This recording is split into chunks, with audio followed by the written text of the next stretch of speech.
Hello, both sides of the conversation family. We welcome you to this virtual space crafted especially for you. My name is Jada Curry, and I'm both sides of the conversation's marketing director and graphics design specialist.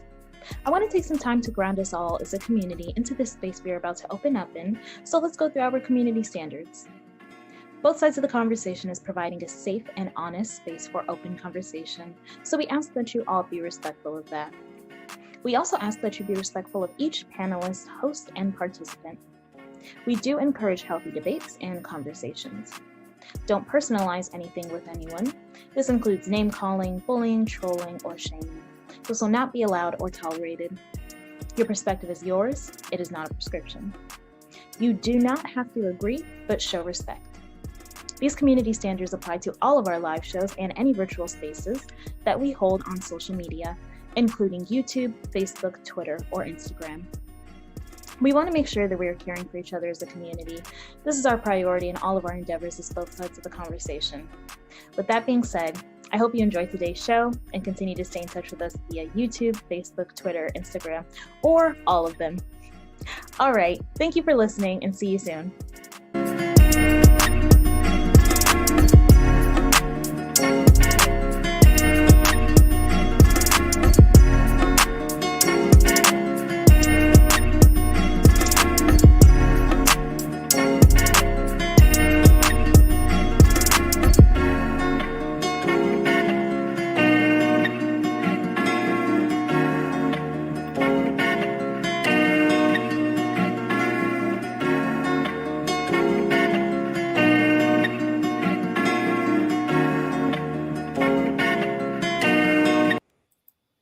Welcome everybody to both sides of the conversation. I'm John Henry, Executive Director, and I have with me today my co-host, Miss Tony Rochelle. Tony, say what's up to the people, Tony.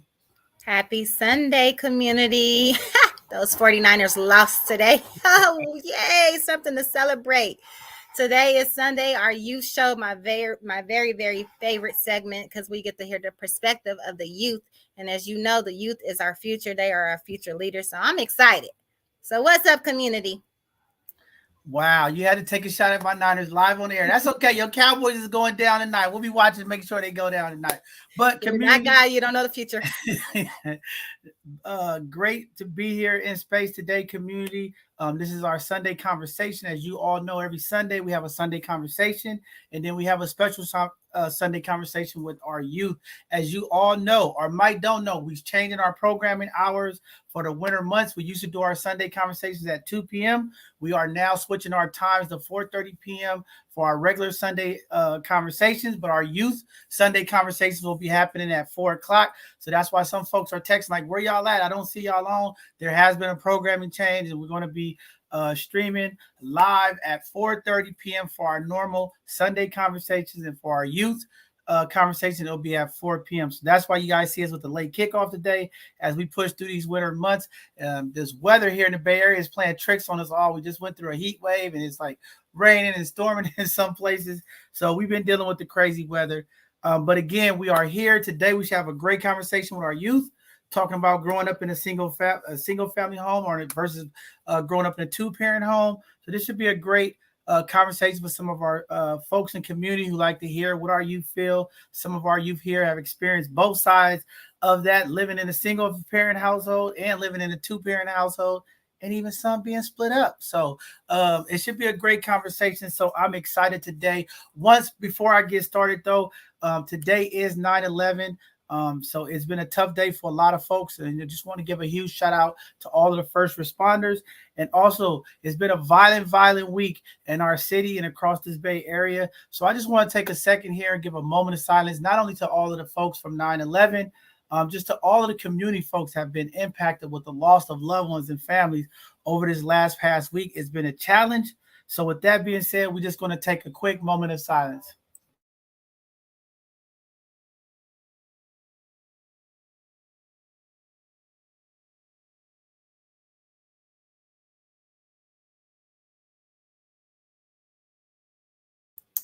All right. With that being said, we're going to get started and start bumping through some of our announcements and things that's going on. But first, I want to give a huge shout out, okay?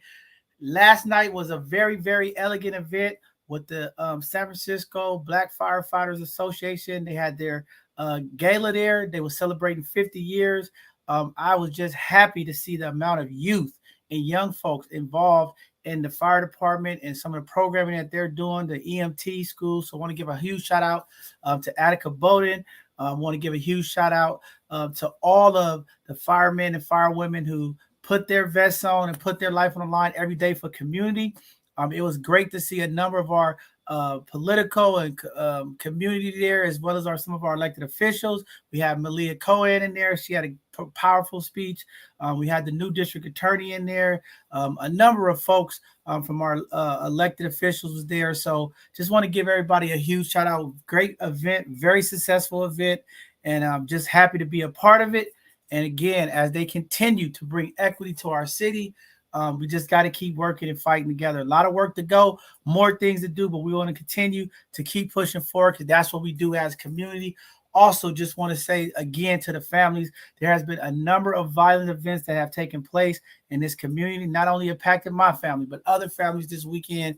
And we're going to have a conversation next Sunday.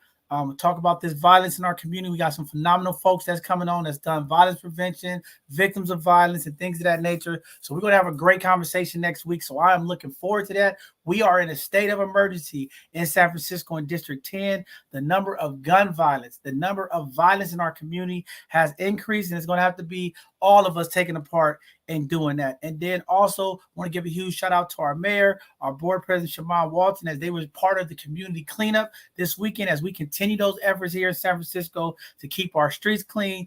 We have to do it. We can't wait on other people to clean up our streets. We have to do it. So shout out to the mayor, and then shout out to Shaman for just being a part of that, making sure we keep our community clean. There has been a number of events that have taken place over the weekend. So shout out to all of those organizations. They had the Mother Pop-Up Village, Rafiki Coalition. There was a number of events that was taking place across the Bay Area. So just want to salute all those organizations for continuing to keep our communities engaged and involved with exciting events.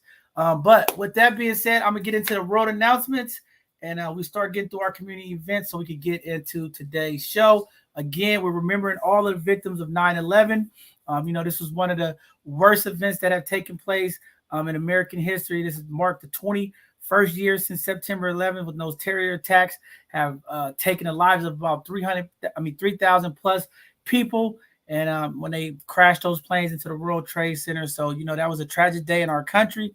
Again, shout out to all those first responders and community folks who put their lives on the line. As you all know, the other day, Queen Elizabeth II died at 96 years old. So I know funeral arrangements and things are starting to take place in the UK. Again, there's a number of changes happening. But again, condolences to her family.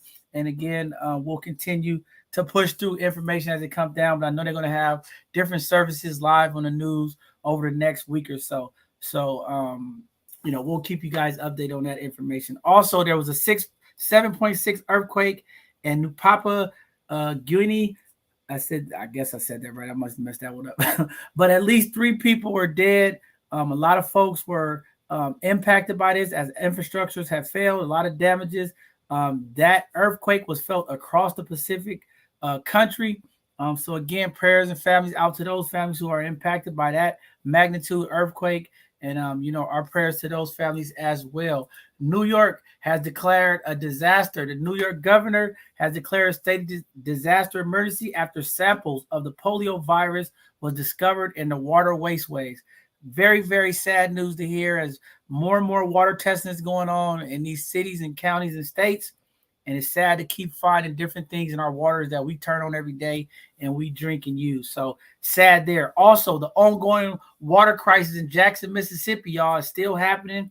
Late August, the river have flooded over to the storms into their drinking water, and it has impacted their water system. There are people across Jackson, Mississippi, and throughout Mississippi has been impacted. They say it's about 150,000 residents in that city that's still without water.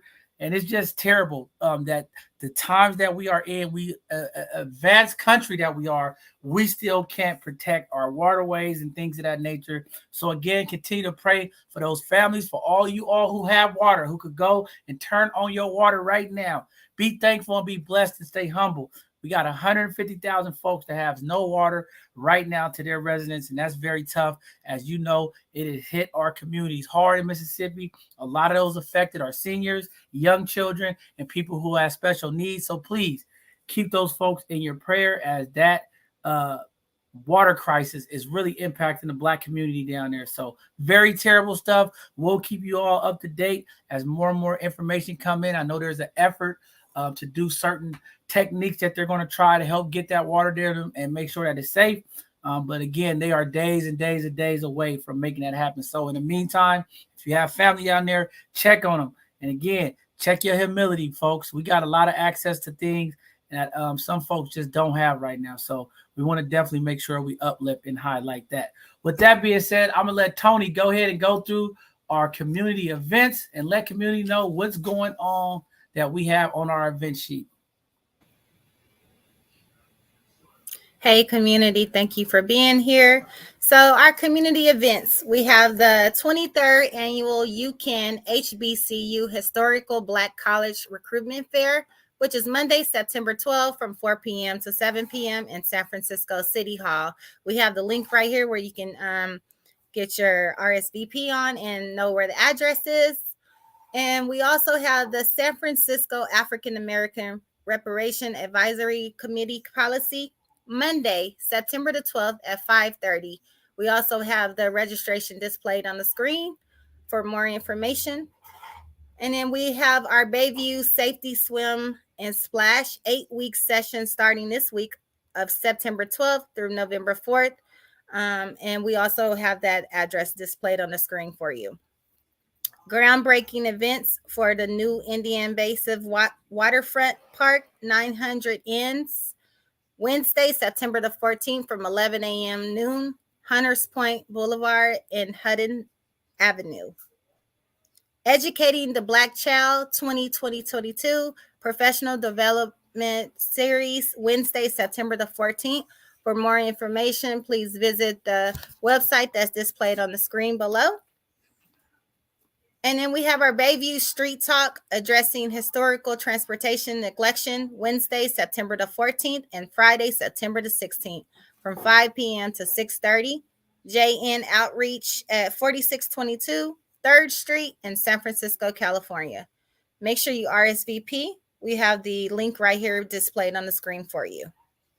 Okay, this is the one I messed up on, community. Don't laugh at me. This is the strutting. This is the robot strutting. Okay, this robot strutting. You can't mess with robot strutting, rapping workshop Wednesday, September 14th and the 21st, as well as September 28th at 4 p.m. to 9 p.m. And that will be at the Bayview Opera House at 4705 3rd Street, San Francisco, California. We're still celebrating back to school Thursday, September the 15th from 5 p.m. to 7 p.m. We have the address located on the screen as well. If you need more information, call 415-252-2500. And then we're going to get the jazz on, Jazz in the Garden, free to the public, Sunday, September the 18th from 12 p.m. to 3 p.m.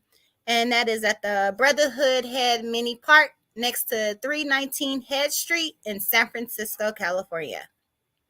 Celebrating at the Glassy Art Festival Marketplace, Sunday, September the 18th from 4 p.m. to 7 p.m. The Crossing at East Cut 200 Folsom Street, San Francisco, California.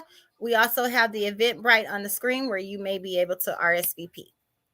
So what about the MoxPox Community Town Hall meeting, Tuesday, September 20th, 6 p.m. to 7:30 p.m., virtual as well as in-person free event. The Eventbrite, you can see that displayed on our screen. And we have the San Francisco's AIDS Foundation at 1035 Market Street, San Francisco, California, 94103. Quality of Life Festival and Advocacy Day, September 22nd and September 24th at 2500 Independence Avenue. And that's Washington, D.C. For more information, please check out this website that's displayed on our screen. We have the 9th annual KMJ, Sickle Cell Warriors Walk, Saturday, September 24th at 10 a.m. to 2 p.m. And that is also at the Bayview Opera House at 4705 3rd Street, San Francisco, California. For more information, please visit the website, which is displayed on our screen below. And then we have the OMI Roller Skate Party. Hey, Saturday, September 24th from 12 p.m. to 3 p.m. at 289 Fallon Street between, okay, the address is right here displayed on the screen for you, community, right here. We got the number, we got the address right here for y'all. And then we have the Taste of Excelsior. Okay, I can't say that, John. Excelsior, the Taste of Excelsior. Thank you, sir. Family fun, local food, music, and art. Saturday, September 24th from 12 p.m. to 4 p.m. We also have the address displayed on the screen right there for you, community. International Shift, free in action site specific performance and art installation at September 24th from 1 p.m. to 3 p.m. and you must RSVP. And we have that displayed on the screen right here for you. Harlem of the West, the San Francisco Fillmore Jazz Area, 1940s and 1950s. That would be Saturday, September 24th from 3 p.m. to 6 p.m. And there also will be a special jazz guest. PCAN presents Blue Ribbon Car Show, Saturday, September 24th from 10 a.m. to 2 p.m. And at 727 Nelson Rising Lane, San Francisco, California. We have the Eventbrite right here displayed on the screen for you. And then we have the 2022-2023 second annual kindergarten kit. Get a box of educational and enrichment support. To receive a free box, you must sign up. We have this.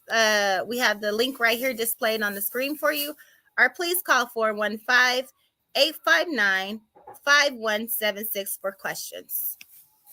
San Francisco Smart Money Coaching, free consultant financial guidance for anyone living, working, or receiving services in San Francisco, California.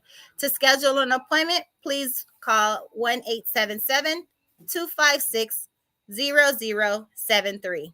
Remember, community, if you want to remember these events, you can always go to our website, and we have all this information displayed for you. Both sides of the conversation is always in need of volunteers. Our work is expiring and it feels good. We make differences in the community and the results show. We are a highly driven group with a high impact. We get the right things done in the right way. Not only will you contribute to the community, but you'll love to learn and lot of gain to knowledge. Let me see. But you'll also learn a lot and gain knowledge in your field of interest within this organization. We value your ideas and inputs. Please sign up and volunteer today. You will make a difference. Support both sides of the conversation while shopping online at Amazon Smiles. Donations is 0.5% of your purchases of Amazon to both sides of the conversation. All you need to do is start your shopping at smile.amazon.com and choose both sides of the conversation as your charity organization, and donations will be made at no extra cost to you. Go to all of our social medias for more news on how to give back to your community and support both sides of the conversation. Thank you, community, for being patient with me with my time-tugging self. Get ready for a great show. Back to you, John Harry. All right. See what those Cowboys do to you? They make you nervous. You can't even speak. She's so worried about it. But that's what that was. Being said, community, I want to get ready to get started. But before we do that, just want to let everybody know Our next live show will be this Tuesday. As you all know, every Tuesday we have a segment called Hidden Gems at 7 p.m. Pacific Standard Time, where we highlight our Black and Brown businesses, as well as those community leaders and folks that are doing positive things to impact our community. So this Tuesday, we're looking forward for another group of phenomenal hidden gems that's going to be coming on to promote their businesses and talk about some of the things that they're doing to impact our community. If that is you, if you know somebody that you think is a hidden gem or they have a small business and you want them to get some support, please go to our website, sign up so that we can have them on as hidden gems for our segment. Also, we're going to have our Educational Thursday this Thursday, September the 15th, from 6 p.m. to 5 p.m. I mean, 6 p.m. Now you got me passing it on to me, Tony. It's this Thursday at 6 p.m. I probably won't be here on that show. Tony and them will probably be taking over because I'll be out at the community Black Educators events, as well as the movie plan for one of the community leaders, Charlie Walker. So I probably will not be on that show, but it'll be Tony and them taking over, and they'll be able to handle that and hold it down. With that being said, enough of us. Y'all heard enough of our tongue twisting word pronunciation today. It is time to get into today's segment. We are talking with our young folks about what is it like living in a single family household versus a double family household. With that being said, I want to give out a little bit of statistics that we found about today's topic. We'll breeze through some of this, and then we'll go ahead and bring up Devin and Nia so that they can go ahead and introduce their youth team. With that being said, they said that single parents, the statistics, single parents are about 80% of all parents in the U.S. are single mothers. Very staggering numbers, very devastated. The men in the community, where are we at? 80% of our women out here are single family raising mothers. Where are we at, man? We got to do a better job. Also, 52.9% of the single mothers are millennials. So I don't know what's going on with the millennials, but they can't. Let me stop. The millennials are struggling the most with the single family household. And maybe because so many of our millennials are, educated driven and, work driven. Who knows? But that's what they're saying. 52% of these single mothers are millennials. Also, 15.6 million children live in a single mother household in the U.S. It's very staggering when you look at across the world. We're doing a bad job in America. But we're going to fix that. We're going to start building love, and we're going to talk about relationships here at both sides of the conversation. Also, 52% of the single mothers have never been married. 29.3% are divorced. And only 49.9% of single parents receive full child support. 28.9% of the single mother households live below the poverty level here in this country. Two-parent household statistic difference among the race and origin groups, but living with two parents with most common living arrangements of our children, all races and origin groups other than Black children. Fewer than 2/5 of Black children were living with a two-married parent household in 2020. These children were most likely to live with their mothers only, with nearly half living in this arrangement in 2022. Asian children were most likely to live with two household parents, followed by white, non-Hispanic children, other children, Hispanic children. Hispanic children was most likely 6% to live without unmarried parents, while 33.1% was for Hispanic and 3.4% of children living with two unmarried parents, it was African American. Asian children was least likely to live without unmarried parents, roughly 2%. Hispanic children was half likely as Blacks, with their mothers only, leading about 13% of white and non-white children. Man, crazy statistics, y'all. So we got some work. So we got to talk about this, but we also want to hear from the youth what they feel, about this household settings, the being married and unmarried. It's a great conversation today. So with that being said, I'm going to bring up Miss Devin Ward and Miss Nia to the screen to talk and introduce their people today, our youth. How's everybody doing, community? I'm Devin Ward, like you said. I am 20 from the Bay Area, and I grew up in majority of single parent household, but partially two parent. Hi everyone, I'm Nia. I go to Clark Atlanta University, and I'm 20 years old, and I grew up in majority two-parent household as well. Yeah, you can go ahead and bring them up. All right, you can go ahead, start bringing them up. Call them out so I can bring one up at a time. Okay, we'll bring up Deja.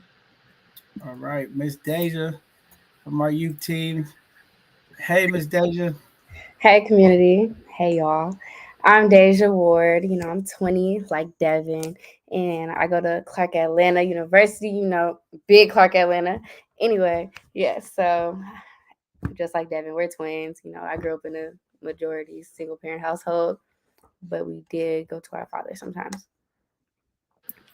I'll bring up Chelsea. Hello, my name is Chelsea. I'm 19. I go to Clark Atlanta. I'm from Miami, and for half of my life, I was in a single parent home, and the other half, I was in a both parent home. And I'll bring up Jazz.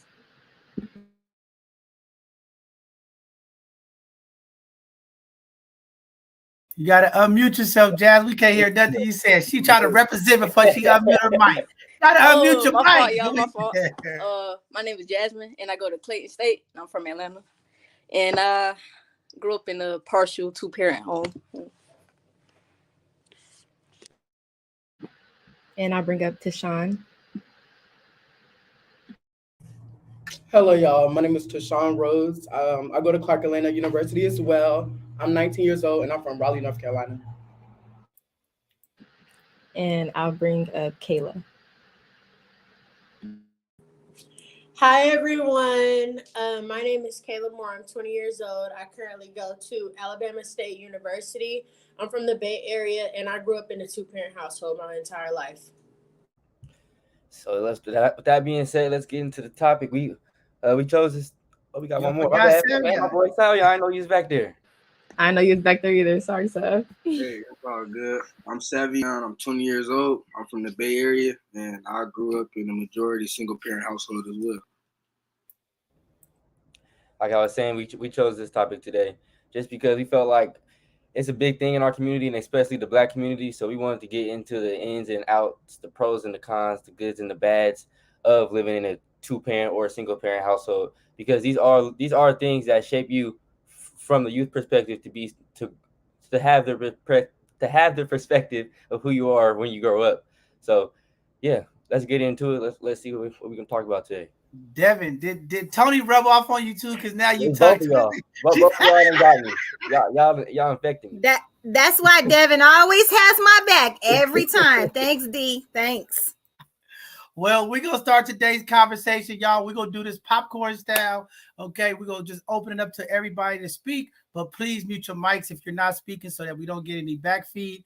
But again, we just go pass it around. I mean, I want to start off and get y'all perspective, who do have both parents, to talk about your experience. What do you feel the benefit of having the 2 parents? And then we'll ask the same question for the folks who grew up in single family homes. I think it's a great thing for our community to kind of get that dynamic, right? Because sometimes I think some of our community folks don't understand that impact. A lot of mothers step up to the plate and they're like, hey, we don't care about what's going on with your dad. I'm still going to handle it. I think that's great. But also we want to hear that other perspective of like what it's like to have 2 parents involved, 2 parents helping raise you. And I understand that sometimes even with having 2 parents doesn't mean that the household is perfect, because we have a lot of folks who are married and still have a lot of problems. So, but from y'all perspective, y'all want to start off and let's talk about what is it like? What are some of the benefits that you all feel? You all grew up in those households. What is it like to have 2 parents to support you through your educational journey and just through life? And we'll just kick it off there and get started, and we'll just move it around. Whoever want to start off first. So with me being in a 2-parent household the majority of my life, I would say that, well, statistically, there's less poverty with 2-parent households. So for me personally, I know that I had access to a lot of more things, like because there was more money combined within my parents. So it would be easier for me to ask them, can I get this? Can I get that? Or as for with a single parent household, it would be a little bit harder because most single parents do struggle. I also want to add on to what Nia was saying. I grew up in a 2-parent household my entire life, And I feel like I definitely didn't struggle as much as some of my other friends that I knew growing up because I had two parents.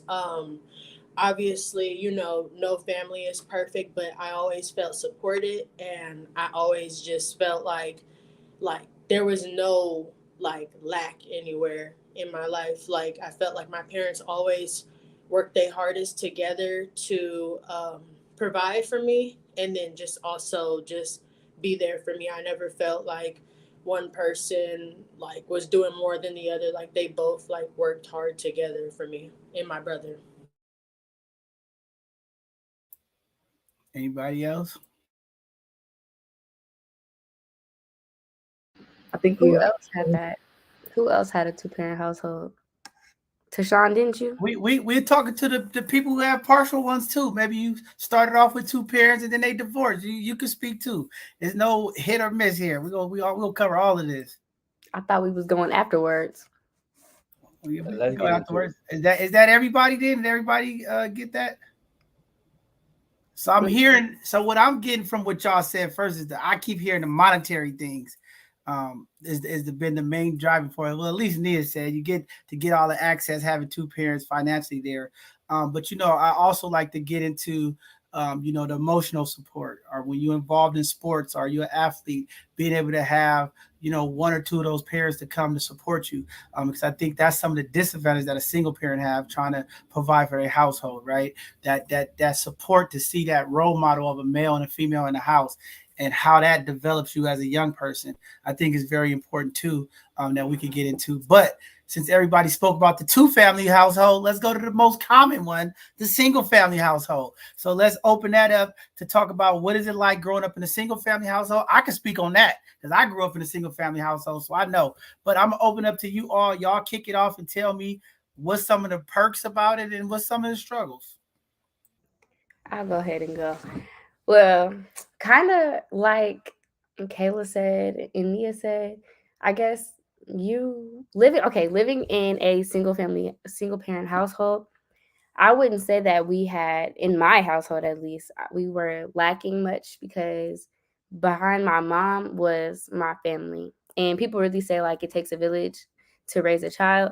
But even if my mom said no to something, or not even so that she didn't have it, if she said no, I could always go ask my grandparents like, "Can you give me this?" My mom won't get it from me, and they have me. Like it wasn't it wasn't anything really that I was lacking. Anybody else? I would say the same for me too. My mom, my mom was a single parent until the fifth grade for me, and then she ended up getting married to my stepdad. And for me, it was really like I really got everything I wanted. Well, from my mom, I got everything I needed. And then from my dad, I got everything I wanted. So I wasn't really struggling for my mom to be a single parent either. For me, for me, there definitely was some struggles.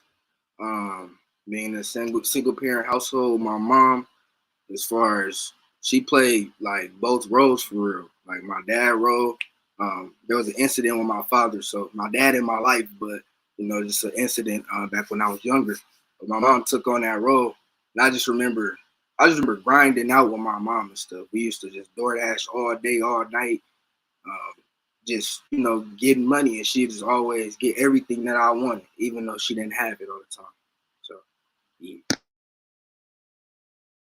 Yeah, I can speak to that too. You definitely see the grind that each parent puts in, because the way I grew up was mostly with my mom. I would go to my dad's house on the weekends, every other weekend. So they weren't necessarily together in the same household, but I still had both parents in a way. But you definitely see the grind that each parent puts in just to provide for you, and it's kind of inspiring in a way. But also, like Kayla Moore has said, if you to see them do that together in the same household, it would probably be beneficial to your growth as a child. Personally, I think it's not always beneficial. Some parents don't they shouldn't be together, and they should be with somebody else. Like, yeah.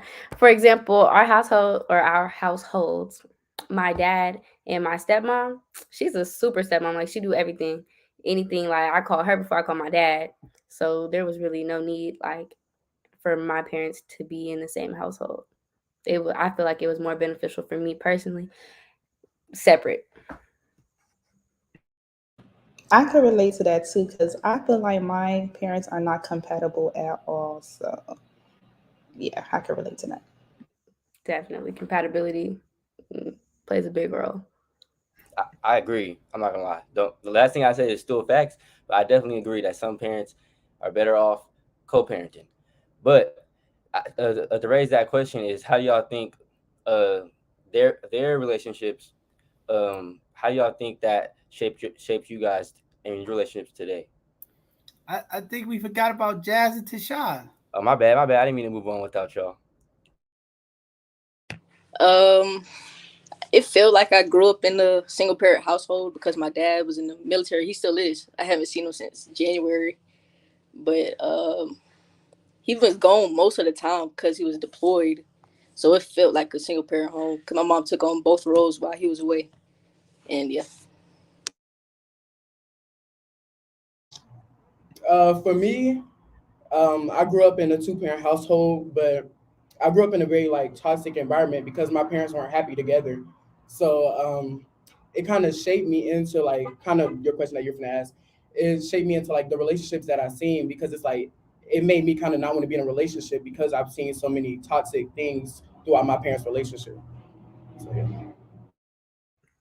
That's crazy, Jazz. You don't really hear that side of military kids. You don't really hear how they feel growing up and that effect it has on them. Yeah, I agree. You definitely don't. And when you said that, it actually reminded me of those parents whose mom or dad are incarcerated, because it's kind of the same thing. They're away, so the other parent has to just take on that responsibility.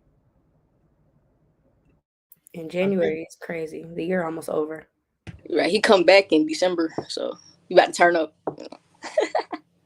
I think that's very powerful, to hear those perspectives from you all, because I grew up in a single family home as well, but I had a different experience. I had a lot of anger. I had a lot of issues in growing up in a single family household because I didn't get the support that I needed because I had a mother who was just always working, driving, trying to take care of us. When you're younger, you don't understand that. But I think I gave up on my basketball career because I was in a single family home because it was like I go play basketball, all my partners, they fathers, they parents there, cheering for them, rooting them on, and I didn't get that, right. So I end up using that situation turned me into a different place. And then I started wanting to be negative. It was like I didn't want to do nothing, right? I didn't want to act right because I felt like I was doing everything right, but I didn't have that support from my household, right? And it was like, I started getting into hanging around other people doing different things because I felt like the only time I got attention or love from my family was when I was in trouble or if I did something wrong, my grades wasn't right. And it was like, oh, what are you doing? What's going on? But it's like if I was doing something positive, playing basketball or doing something, I didn't have any support. So I just kind of gave up. So that's interesting to hear from y'all for perspective. So I give y'all utmost respect because, you all still grinding through it, even through the challenges. And I was a little different. I was always hurt. I didn't get everything I wanted because, I had a mom who was trying to take care of 5 kids and supporting grandkids too at that, and it was like, it was a struggle. And I think that's why today I molded and shaped it the way I am about, our young people, about how we invest time with them. But I did have a lot of positive people that was in my life too, that was role models, father-like figures and things of that nature. But it was a struggle for me. So it's interesting to hear you all because it was like a struggle for me up until I was like probably like 16, 17, 18. But when I was younger, it really had a negative impact on me. So pretty interesting to hear from you all perspective. But go ahead, Devin. Um, I was gonna say that about the relationship. So how, or we can answer that question that was just on the screen. How you guys, what will you take from your parents that you'll the good and the bad that you'll use to for your own kids? For me, I would say for my dad, he's not really there like emotionally. He's only there really financially. I speak to my dad, but like not all the time. Like we don't have like that daughter and daddy relationship. So I would want well, my husband or whoever I have kids with, I would want them to be close to their dad and for them to be there emotionally because I don't even call my dad like just to talk to him. Well, I talk to him, but I don't call him just to like tell him everything. So I would have want to have a closer relationship. And for my mom, me and my mom is really close. And I love my mom. Like she's a hustler. This like the whole time I since I grew up, even though I feel like I didn't struggle, my mom just didn't show it, but I know she was really struggling. So for her, like I would want to take her hustle like she's a hustler, so I would want to be like her, like my mom. But I wouldn't really want to be like my dad as far as being a parent.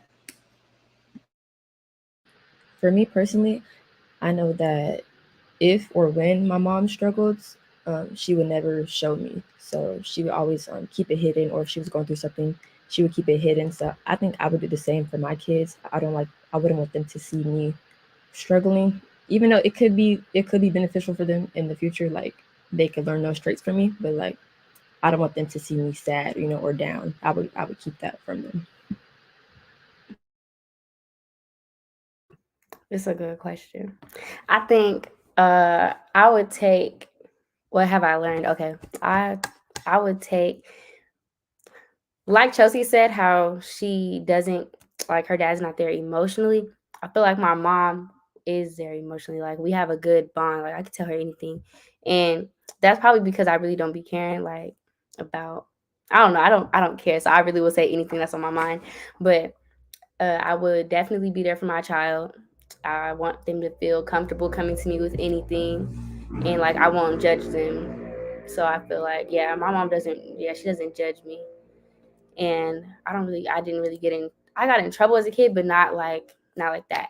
And then what I wouldn't take from my dad is I would be more understanding.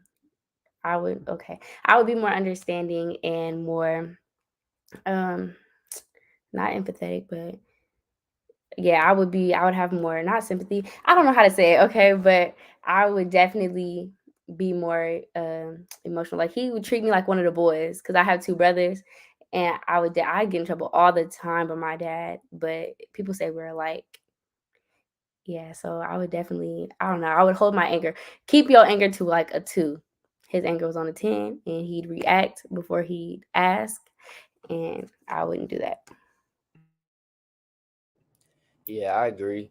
Um, as far as the hustler side, I think that both of my parents, I want to take that and I want to give that to my kids. Is that you had to provide in such a way. My mom always found a way, even if she didn't have it, she found a way to get it and then to get it back again. And my dad, although I didn't see him as much growing up.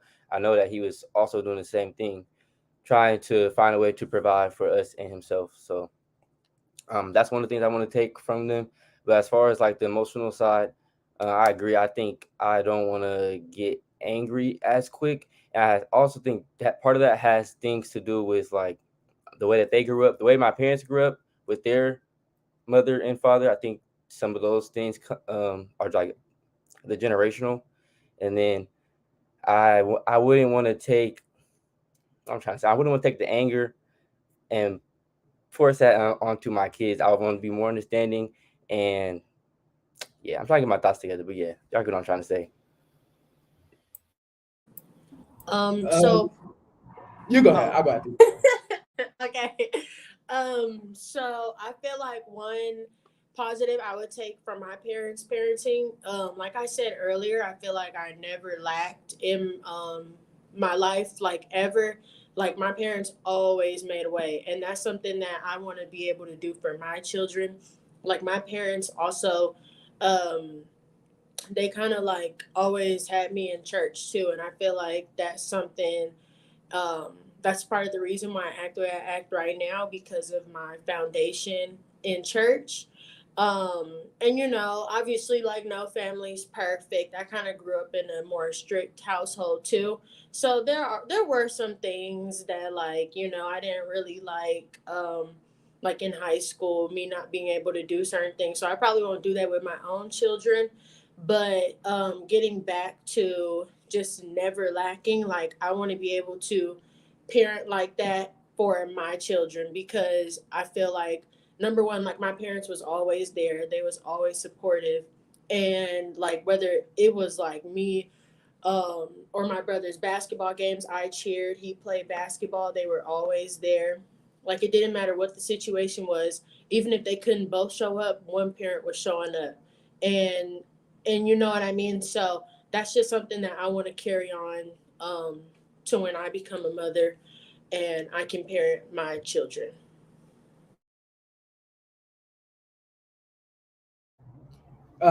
So the good that I've learned from my parents that I want to take is affirmations, because affirmations is like one thing that you're gonna really need to give yourself in the world.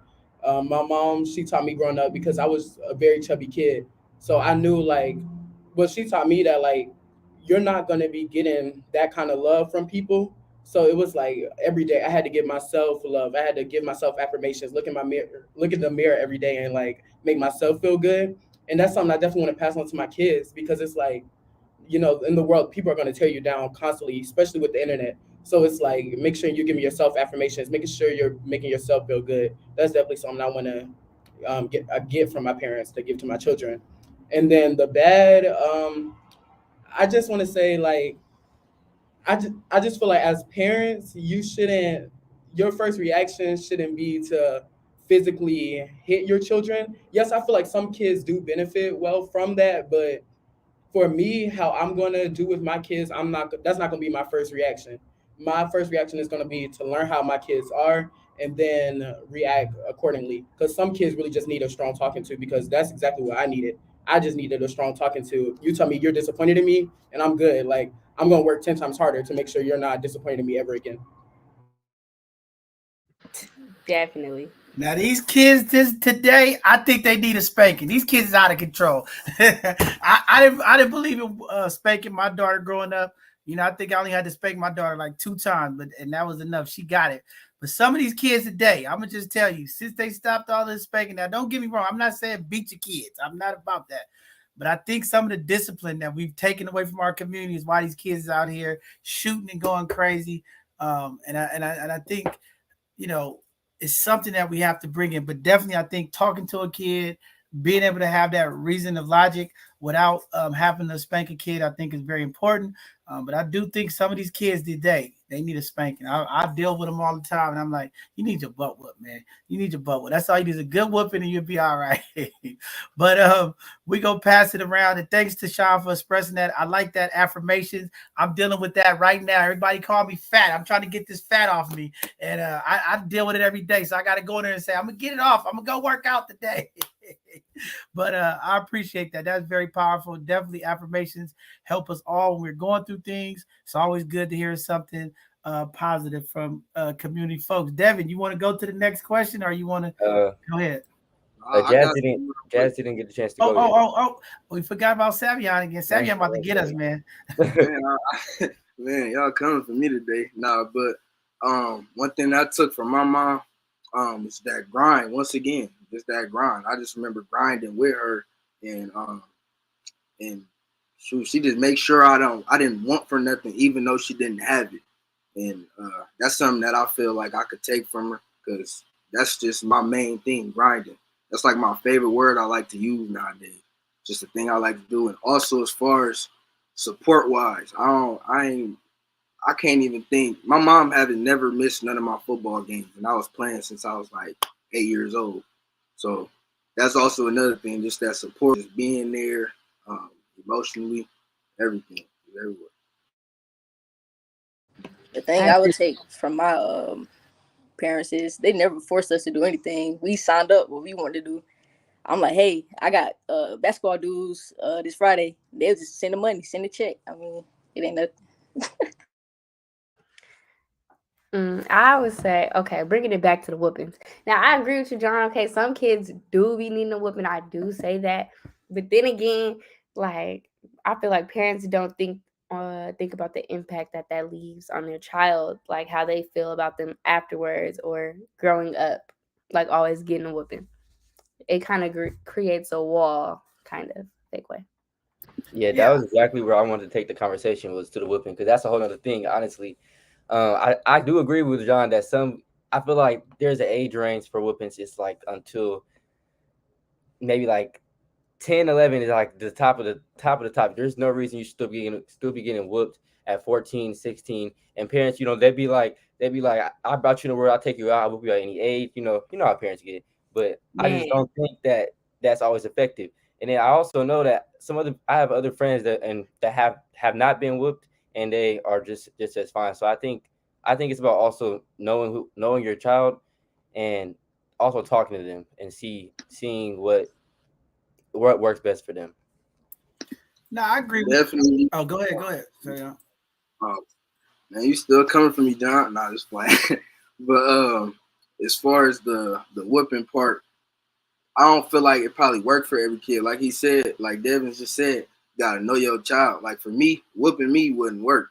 Like it didn't work for me. I'm more of a not even yelling at me didn't even work. I'm more of, have a conversation with me. Tell me where I'm doing wrong, where I'm going wrong, and then help me. That's the way I could learn. But whooping me, yelling at me, that's just it ain't gonna do nothing for me personally.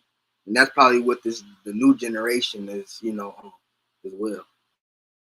I swear, like I was getting whooped every other weekend. Every time I went to my dad's house, I was getting in trouble for something.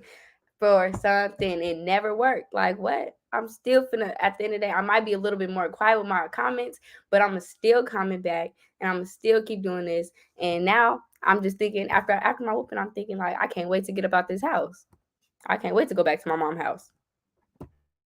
And then I feel like some parents be taking it too far. Like they just go too far. Like for my mom, she didn't really whoop me. I probably got like 3 whoopings, and I had to do something really bad to get that. Like my mom, because I was the only girl at the time, so she was like and the youngest. But and neither did my brother really, but my brother was bad. But anyways, so I feel like some parents they take it too far. Like I understand a bell or a hand, but parents get like wires, and it's abusive to me. Like when you take it too far. I definitely agree with y'all. And again, I'm like I said, I don't promote abuse. I think there's a way that you can spank kids to let them know because sometimes you talk to kids 3, 4, 5, 6, 7 times. I mean, you have to let them know too. That again, but there are people who overdo it. But I grew up like that. My grandmother and them, they say, go get a switch off the tree, go get the stitch cord. We used to get beat. But to this day, I always would say it helped change me because again, it was stuff that I was doing that she would tell me 5, 6, 7 times before she whooped me, and it was like, when do you get it? So then it's like you get that belt to you, then you're like, oh, okay, I don't want to do this no more because this is the result of when I do something wrong. Sometimes people feel like that's very extreme, but it helped me to this day. And I still believe that some of these kids, that's what they're dealing with. I mean, it's so much undisciplined with our young folks now that they're just running out of control. You go to these schools, we work in these schools, these kids is cussing at adults, yelling, going nuts, teacher tell them 20 times stop, they still doing it. And it's like, what you do? How much time out, how much standing on the square go work? You know what I mean? Sometimes you gotta let them know for what they're doing, that action, and I think that's what it is because again, if we don't catch them young, and I agree with Devin. I mean, once a kid get past 10, 12 years old, I mean, they have to start processing stuff, right? And making their decisions. But I think that early component, just giving them spankings to, 5, 6, 7 till they get into 5th grade to kind of let them know. And then after that, you got to grow with them. And then at that point, you are talking. And then once you get into middle school and stuff like that, that's when you're hoping that there's mentors and other folks in the community that can reach out and support them to give them that guidance. But yeah, it could be a challenge for single parents raising kids. And I mean, I heard Deja said sometimes the dad role is to be the tough guy, not always being the emotional person, but set that tone, right? Because it's like when I was raising my daughter, she knew I didn't play that, but she can go to her mom and tell her mom this and cry and drop a few tears and get what she want. But I was the one that was like, no, holding down that strict front. So I think some fathers do it a little extreme as well. But it's that balance that's needed. So, just wanted to throw that out there too. For me, I'm sorry. sorry. For me, it was like the complete opposite. My mom was the strict one. She was hard on me when she needed to be. And my dad was like oh, I don't care. Like, I'd be like, I'm leaving. He'd be like, okay, bye. And like my mom be like, where you going? Who you going with? Like all of that extra. But it was always she would just be more strict on me. John, how did I know? How did I know? Because I was finna bring up the fact that people used to like, I was gonna say your generation too. I was gonna come for you. I was gonna be like how people used to be like, go get that switch off the tree. I was gonna say that is abuse, and then you just took it out my mouth. But yeah. But it ain't even just his generation. Like my nana was saying, "Go get the switch," and I wouldn't even be doing nothing. I would just back talk a little bit, and she was still Yo, like, Nana. "Stick." I'd be like, "Yeah, but it's generational. Like I'm probably gonna do it to my kids just to keep it going." I feel like it's generational too. Honestly, I to be 100% honest, I don't feel like whoopings are that bad. Like I feel like they worked for me. Like now, my family said I didn't get enough. I feel like I got enough. I stopped getting them at a certain age, though. Just like Devin says, past a certain age, it's like the parent you kind of doing too much. But I feel like whoopings do work. I don't know about all the wire stuff. You know, you grabbing actual items out the kitchen. I mean, the most I got whooped it was just like a belt and a hand, and it was never like dragged out. It was just like you're not supposed to do this, but I feel like the comment from the mom too, like taking stuff away is what really worked for me, honestly. But I mean, I honestly don't know if I'm gonna whip my children. Like I can't really know until I just have those children. I'll see how they do. But I mean, I personally don't feel like whoopings is like that bad. Like I feel like they said earlier, I feel like it do create a wall. I feel like I had a wall up for a long time, but it's like once I got older, I realized why I got whooped. But I mean, everybody has extremely different opinions on it. So, but that's just me. I don't think they that bad. Yeah, y'all the blessed generation. Y'all young folks got it good. I They used got to it get too beat. good, John. I They used to got get beat. I used to get beat. Y'all love to Okay. use that line. I used to get beat. My grandpa used to beat me, boy. I was like, I used to get beat. But like I said, it did help me. And a lot of it was me though, and that's the thing. Sometimes we don't grow up and take accountability. I was just one of those kids that I always wanted to test how far I could go. If somebody say no, I'm gonna do it anyway. So I think I deserved a bunch of those whoopings, but boy, let me tell you, I got beat, man. We got switches, trees, stitching cords, pots, pans, boy, whatever they can get a hold of. My grandmother get a hold of anything. Boy, you about to But get hit. also to add on to that, there's parents out there that try to instill fear into their children, because I do believe that children should be scared of their parents. And back in the day, a parent can just say your name a certain way, and you knew not to do something. You knew Sorry, better. you said you believe they should. No, I do believe they should. Yes. I'm a single parent. I have 2 children. So kids know what they're doing. They know how to take advantage of you. As soon as I get on the phone, they do the things that they're not supposed to do. They know that I'm doing this and I'm doing that. So they're doing things that they're not supposed to do. So yes, I don't agree 100% with the whooping mechanism, because I used to get my butt whooped too. I used to get beatings as well. But I don't want to whip my kids all the time, because it makes you feel bad as a parent that you have to put hands on your kids. But you do need to install fear into your child so they can understand that you're not playing around. And as a single mom, it's all about like the dynamic of family. Like we all in this together. If I can't go in here and make this dinner because you in here jumping off of stuff and about to bust your face down, then what else am I supposed to do? I can't say go to your daddy because your daddy ain't here.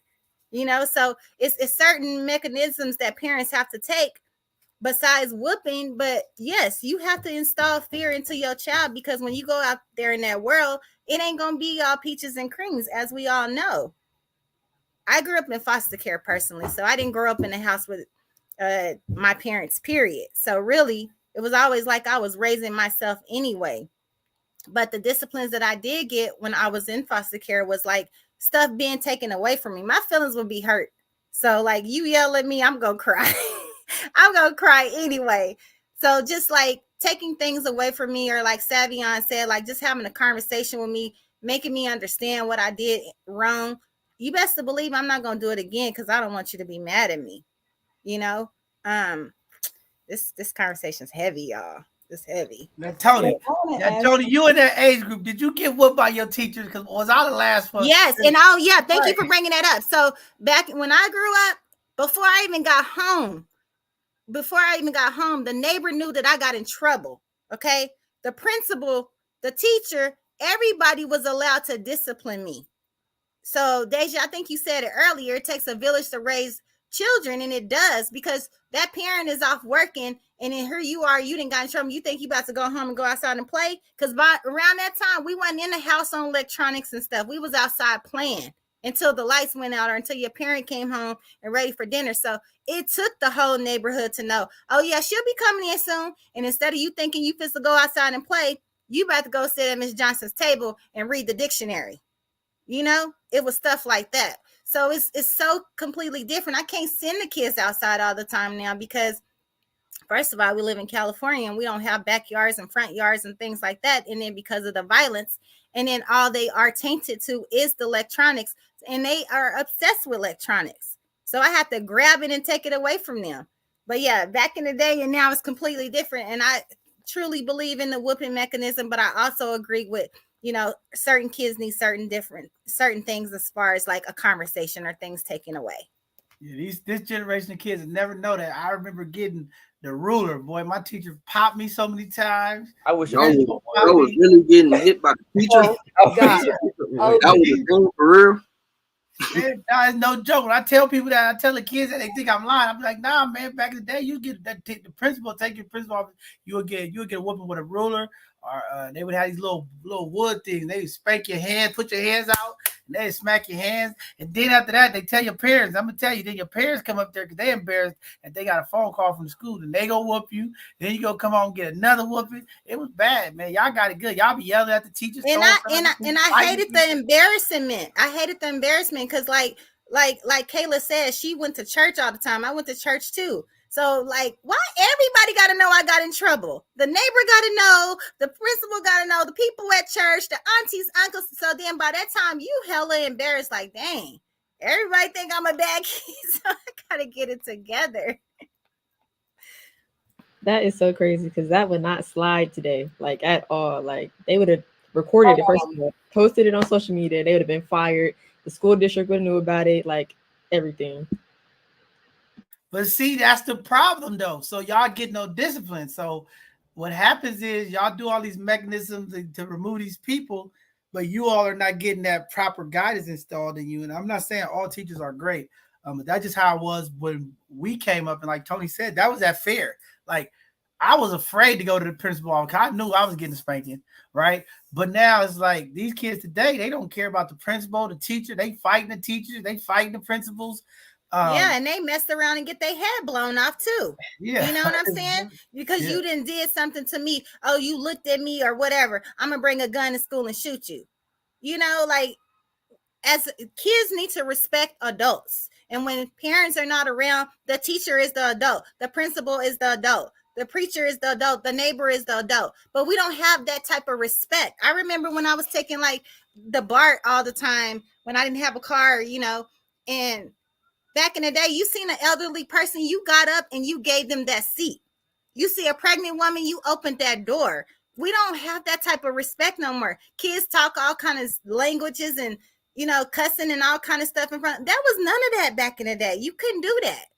But nowadays, nobody respects nobody. And that's why there's so much violence in the world, because people need they butts whipped.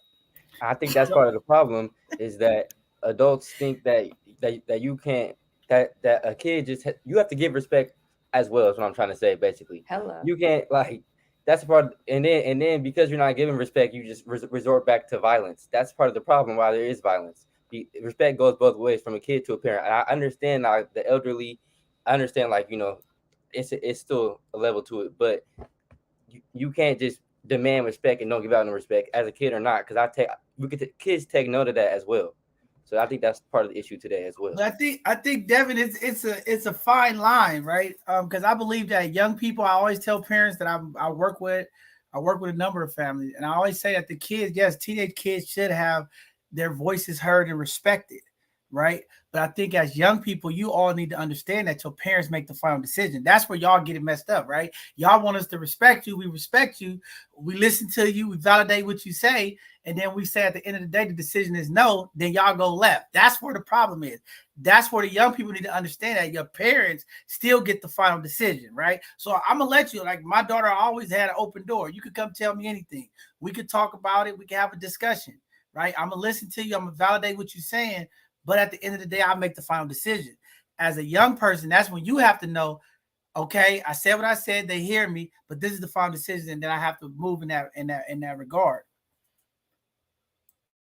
Okay, I feel you. Are we getting a little bit off topic? So I'm letting Nia ask the next question. Go ahead, Nia. Okay. Okay, so do y'all think that y'all would be a different person or in a different place than you were? I mean, than you are right now, like considering in the household that you grew up with. One more time, please. Do you think that you would be in a different place with two parents or one parent, or would you be a different person? Is that in regards to like success? It's in regards to whatever you make it.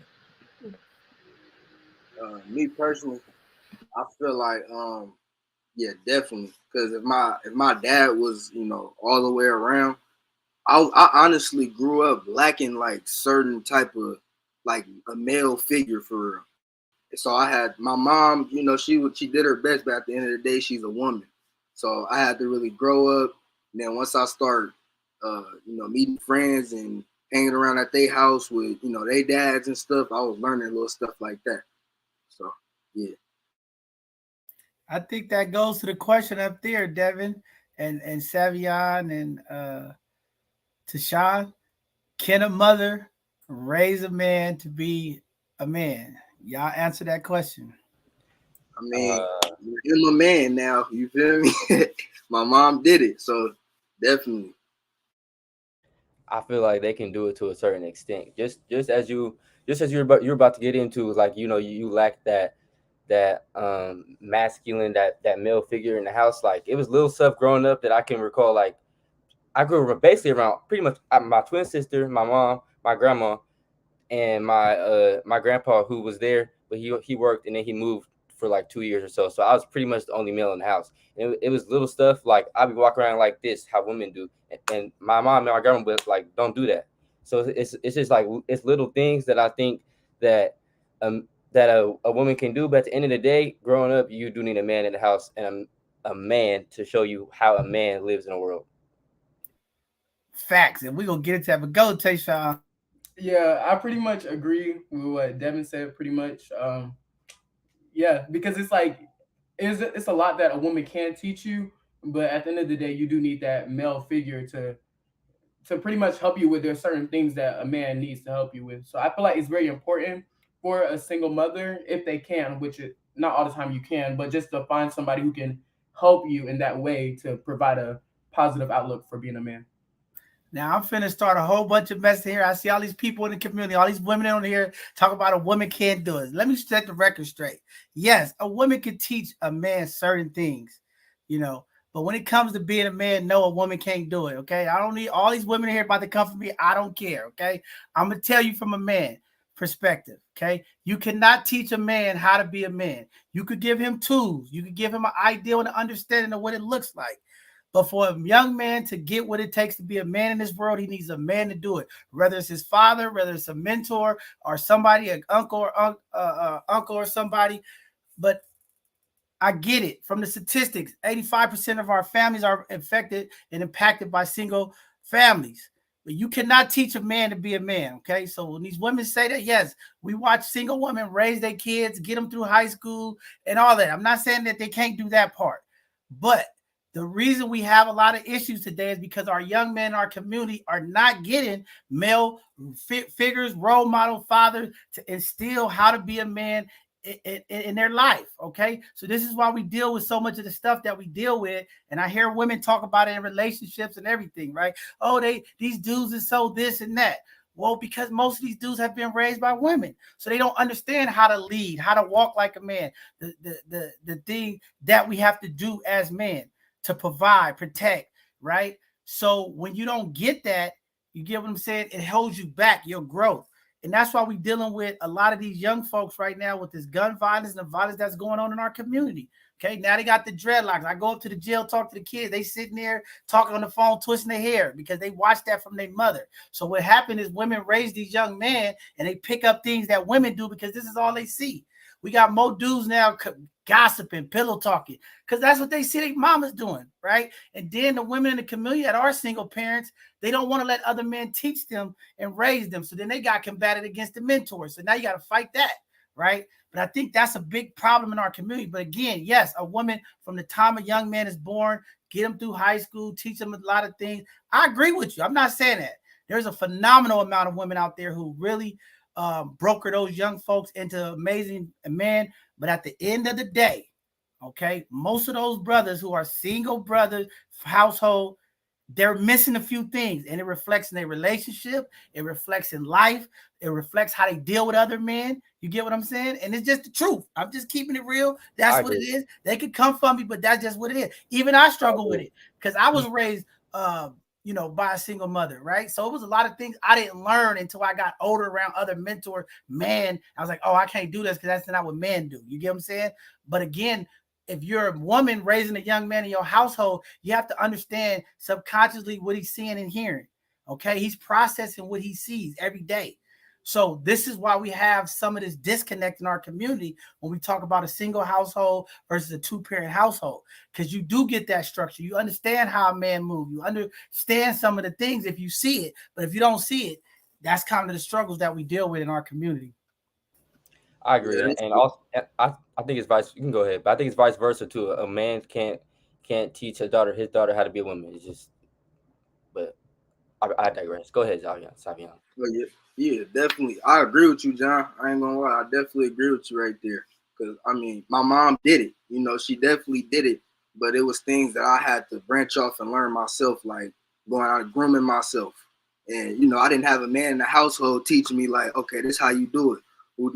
I had to grow up and be like, okay, all right, so that's what you do. You groom yourself. You get some clippers, you go buy you some clippers and you start going YouTube, search up how to do this, how to do that, and that's pretty much how I ended up learning for real. Yeah, and Savion, I know your dad, and again, if you would have had that, definitely a different way you would have been. You get what I'm saying? Because you would have got something different. I mean, your parents show up to the game, they do their thing, but when you were a young man going through this journey in life, you get what I'm saying? It's certain things that a man gonna give you that structure that you just don't sometimes get when you're in a single family household. So again, no knock to the woman, because I don't want to feel like I'm knocking women. They're doing the best they could do. But if you look at the current condition and where we at, you look at the statistics we just read, a lot of this is driven off the fact that there's no man in the house. Okay. Or they don't have access to a positive mentor or uncle or family member that can help them. This is what we're dealing with right now. That's why so many unmarried households, right? Because we don't have that balance. So these young brothers now, they come in with more feminine energy than they are masculine energy. And there's nothing wrong to tap in as a man. You got to tap into your femininity, feminine energy, as well as your male energy. But what's happening is we have our young males getting a double dose of femininity, okay? And it's feminine energy. And it's coming into the community because we're picking up the behaviors of what women do. Okay, and we have to stop that when we work with our young people. I listen to young brothers talk. They talk just like females. They calling each other B words. They calling each other stuff that they hear their mama. I'm like, dude, that's not how men talk. You know what I'm saying? We don't do that, okay? We don't lay in the bed and talk on the phone like that. I mean, it's just certain things that our women don't understand, that these young brothers that they raise, they are observant of them, okay? And they pick up that energy, and then they move like that. And then they can't move out here in the community well with other males because they don't understand that movement. You get what I'm saying? And it's a challenge, but that's what we fighting every day. We fighting to get more males to get involved with our young people, even for the ones who lost their fathers or locked up to incarceration. How do we get the other males in the community to help raise these young brothers right and teach them some of that stuff? And it's just, that's just what it is.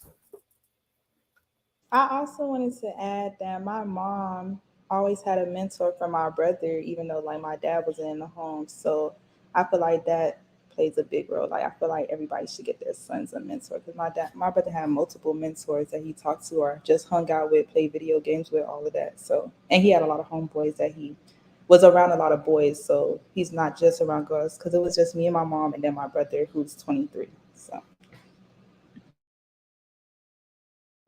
Anybody else want to answer the question of if you would be different if you grew up in a different household? I Um, oh That's no, my bad. I feel like I would definitely be a different person because, like I said, growing up in a kind of seeing my parents always going at it with each other, they were always kind of arguing.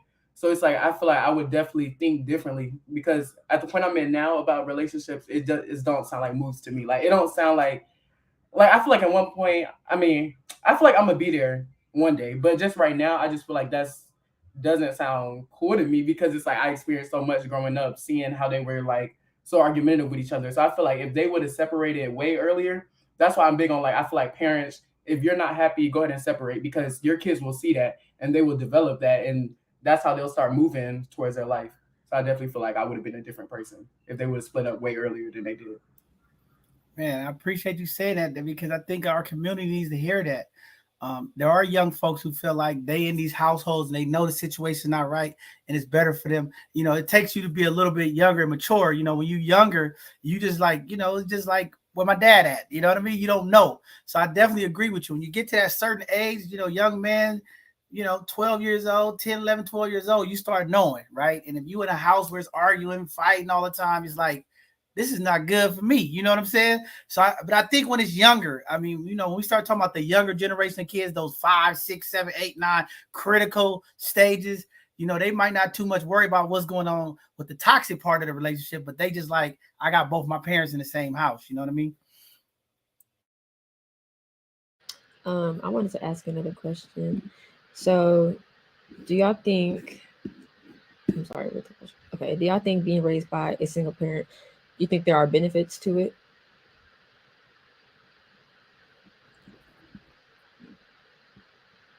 No. for Well, me, yes, because I don't think I would have want to be in a household with my dad. He's not a bad dad, but it's just like I don't feel like I needed my dad. I feel like my mom did just fine. Well, she did good to me. So yeah, I don't think I would want to be raised in a whole two-parent household. Yeah, that would be so toxic.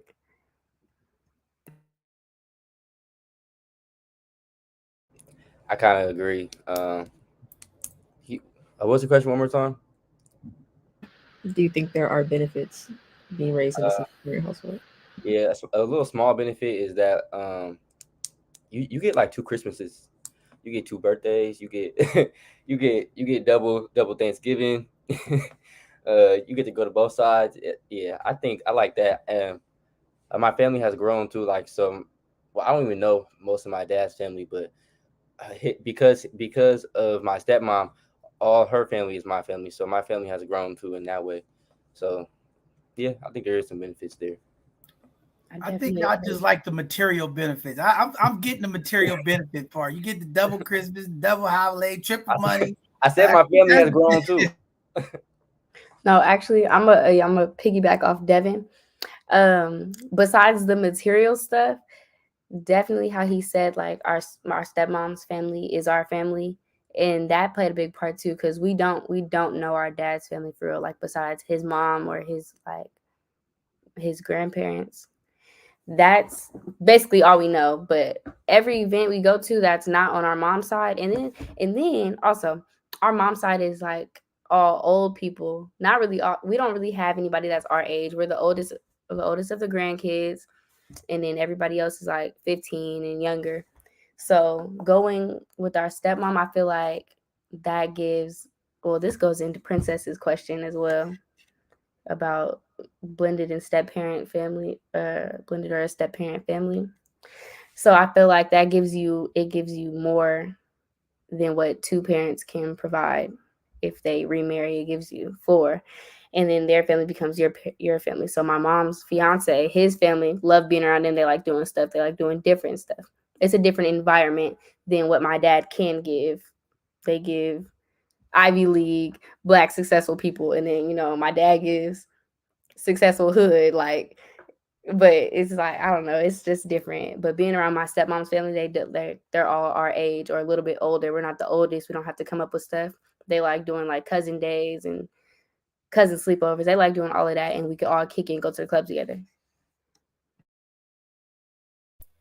Yeah, I think we got to keep that question going because I think that is something powerful because I know a lot of women and men in community, they struggle with that once they divorce, trying to bring their kids together, bring their families together. So I definitely want to hear from you all perspective on that because I think blended families are more and more happening in the Black community. There's more separation. So there's those new connections. How do y'all feel engaging with other siblings that's not, your new brothers and sisters or your stepmom, stepdad? Like, how does that impact you? Do you have to deal with some parents being jealous? Because I know I've witnessed folks that I know their stepmothers was better than their mothers, and their mothers get jealous and feel like she trying to take over the kid and all of that. So how do y'all feel about that? I like being a blended family. Like, I love my stepbrothers, even though I'm arguing with one of them right now. But they're like real brothers to me. And even my stepdad family, they're like real family. Like I call my stepdad sister, auntie. Like I call them all like they're my regular family. So I like my. At first, I didn't like them though, but I grew to like them after a while.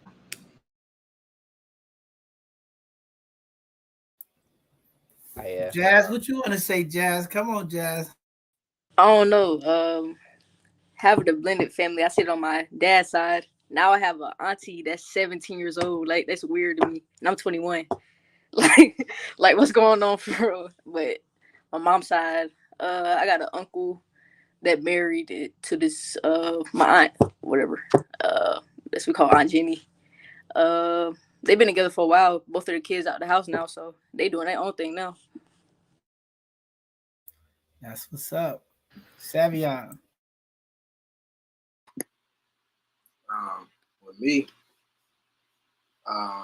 blended family. As far as blended family, my dad's wife, it's my stepmom. I love her.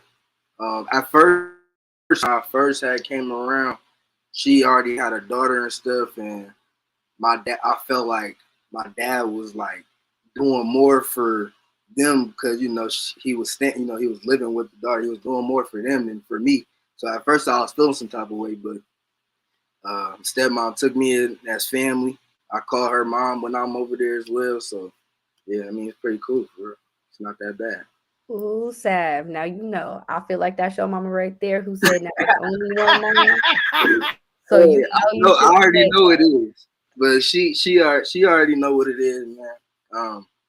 I love my mom to death for real, so she already know. No, but I think that's great that you all are expressing that, Savion. You make a great point, because I struggle with that too. I didn't understand, and this is why I'm saying that age plays a big difference. You know what I'm saying? Because you're a little bit mature, like y'all at an age now where you kind of understand things, but trying to explain that to a younger kid, they don't understand that. When you got kids 5, 6, 7, 8, 9 years old, and yeah, they coming over to their step parents' house and they're doing all of this stuff, and you might feel left out because you're not there all the time. I get that. That happens a lot. That sometimes that tear away those blended families from working well with each other. So Yeah, definitely. Go ahead, bro. Nah, go ahead. I was going to ask a different question, but you can go ahead. Yeah, I was just saying, yeah, definitely. Like going over my dad's house sometimes, I kind of felt like a burden in a way. I'm like, it just felt weird going over there, especially from just being a single, in a single household with my mom and just being the only kid and being spoiled and stuff to going over to my dad's house where I got my stepsister, my stepmom, and my other little sisters, and I'm just like, I just, I didn't have my own room. I was I was on the couch, but everybody else had their own room. I'm like, this my dad. Like, you feel me? So but once I grew up and got to the age of understanding, now I just understand, like, okay, I was staying with my mom. You know, my dad, he got a whole different family. That's my family. I just got to accept them as family and, you know, go with it. See, I didn't have that experience. It was like my stepmom, John, you said it has to do with age, but I don't know, because my stepmom's always been around, like since I can remember. She's always been around, like, and then how Devin said, we go over there every other weekend. She would pick us up from our mom's house, and then my dad would be gone the whole weekend, but we're just going over there because it's supposed to be his weekend. So we would spend it with my stepmom and her children, and yeah, now we locked in. Yeah, How did that? Oh, go ahead, Tony. Sorry, that was a good one, Deja, because I really want to talk about that. Like, how does that feel? Like that you had to go to your dad's house, but you wasn't actually spending time with your father. Like that's what you was there for, is to spend time with him. Like, what did that do for you? And anyone else that experienced that? I used to think, okay, at first I used to think it was a waste of time because, first of all, you're taking away my weekend. Now I didn't really know nobody like that when I was younger across the bridge. So I'm going out there and I'm in the house. I could have been over here spending the night at Nia's house, because now Nia, Madi, all of our friends, they all having sleepovers, and I'm missing out because I'm in the house with my stepmom. But it was cool. She used to take me shopping every time. And yeah, it was. Did you ever express that to your father, that like that's how you felt, or to your mother as well? I probably talked to my mom about it, and she probably talked to him, because yeah, she used to always do that. But no, I didn't really talk to my dad like that. Yeah, I was in a similar situation as well. I go to my dad's house, like, all right, I want to go hoop with my dad or go spend some time with my dad, and then, you know, everybody come. I'd be like, dang, I was like, dang, I just want to spend time with my dad and stuff. I definitely expressed that to my mom, and, you know, they probably got on the phone arguing and stuff, you know, stuff like that. My mom probably getting on his head like, this your son, you know, woo woo. I have expressed to my dad before, like, man, I just want to spend time with you sometime, because it was definitely plenty of times where I just like be like, Dad, you know, let's go to the gym, let's go hoop or something like that. He'd be like, all right, bring your sisters too, like, you know, stuff like that. I'm just like, dang, like, you feel me? You get to spend time with them all the time. I grew up, you know, an incident happened to where you wasn't able, you know, be a part of my life all the way, and then, you know, you back with a whole different family instead of with me. So it's just like, it's a messed up situation for me. Yeah, that's what I was gonna say. You know, one of the challenges is, and Deja, you got that great experience because of, you know, being able to have a mother who could communicate and do that. And that's what I was gonna ask y'all. You know, sometimes when those relationships end with your parents, that could also be the triggering part that keep you from that relationship that's building with the next person. Because sometimes our parents, mothers or fathers, they're not doing so well when they break up, right? And that transition could be a challenge. But I don't agree with, you know, for the men and women in the community that's listening, you know, Saviana, you brought up a good point. I never want to see a man or a woman, when you have stepchildren, you have to make them feel part of the family. I would never have my stepchildren sleep on the couch and my kids sleep in the room. So I think as parents, adults in the community, these conversations. That's why I say these conversations are so important to hear from the young people, because there's somebody in the community that is a single parent that have younger kids, and all of these things needs to be addressed and talked about. You know what I mean? And for the fathers of the community, right? If you living with another family, you have a wife and other children, how do you uh put out time for that child that's outside of that family? You know, your child that you have from your previous relationship, how do you make sure that they get that same time, so that they get that experience of still having that two-parent support? And I think that's a real conversation on how do we get that support there for both families. You know what I mean? And we have to be mindful. And this is why I always tell the women of the community, because they have the power. Okay, the stepmoms out there, you have that experience of that child when that child is with you, right? It's all about how do you make that experience, right? And that's where I think, depending on how the situation happened when they broke up or how it came apart, because sometimes, you know, if it was a cheating situation, now the mom hate the stepmom because she cheated with him in the relationship, and then that stepmom can make that experience for that young person so bad. You get what I'm saying? And I think that's where the adults have to do a better job, no matter what the situation is. How do we continue to put our youth our children forward first, whether it's your child or not, to make sure that they have that experience in the presence in your household? I want to give my perspective on that. I agree with you though, but I want to give my perspective on that last question about going to your dad's or your step or your mom's, and going to your step parents' house and that first parent not being there. Because my perspective was a little bit different than Deja's. Because I enjoyed going there to see my brother, who I didn't get to see. I saw him like every other weekend, so I enjoyed to go in there and see him and having that another male with me. But also sometimes when we used to go over there, we would just be with my dad all day in the car while he's just roll running, do whatever he's doing. We'd be there all day. So I kind of got, I guess you could say that's your bonding experience. It's back to my point of being with them, hustling and getting that perspective from that. But Hold on. See, and they would leave me. He take the boys and they leave me. Keep going. But also, I want to change. I want to ask a different question. If I want to know from the people in a two-parent household, was there any negatives from that? I can't really think of any negatives right now. I guess I would just say sometimes seeing them. I guess I would say the arguing, like they would keep it to a minimum, or not argue in front of the kids, but when they did, it's like awkward. Like you just sit back, like you know what to do, like because you can't say or do nothing. So I would guess that. Not saying it happened a lot, like it was rare, but when it does happen, it's very much awkward.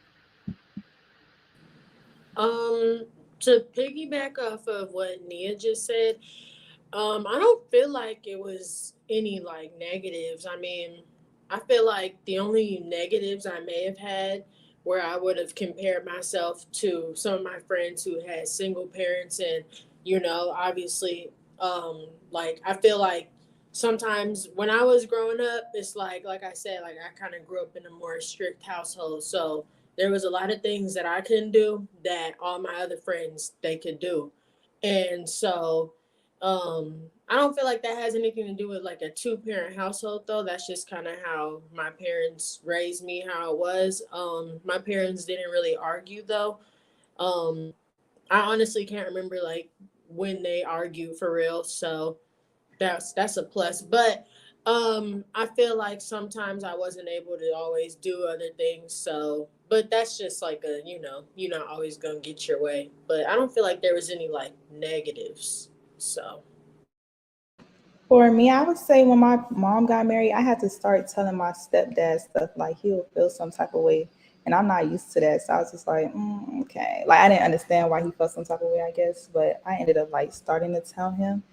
And as far as the arguing, like I was always the one that would make them laugh when they arguing. Like I'd be like, oop, or I'd be like awkward or something like that. Like they was never really real mad. But yeah, so it wasn't.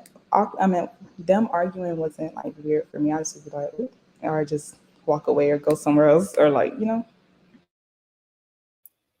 I think I have the same experience. It was mine started off very negative, and I take accountability and say my mom was a big part of it. I know my stepmom, when my dad did remarry, she tried to be great to me, and I think my mom was like had a lot to do with her acting funny with her. And this is why I always tell women, watch how you when you talk to your children. My mom used to always be like, she can't tell you nothing. So when I got upset or something, now I would go against my stepmom. Or, my mom used to be like, oh, you don't have to listen to her. You have to listen to what she say. And that kind of broke the bond of how the interaction, my experience was dealing with my stepmom. But as I got older, we became really cool and understanding. And sometimes our parents do play a part of it. I mean, a lot of what we go through is because we learn learned behavior, right? Everything we learn is from the people that we're around the most.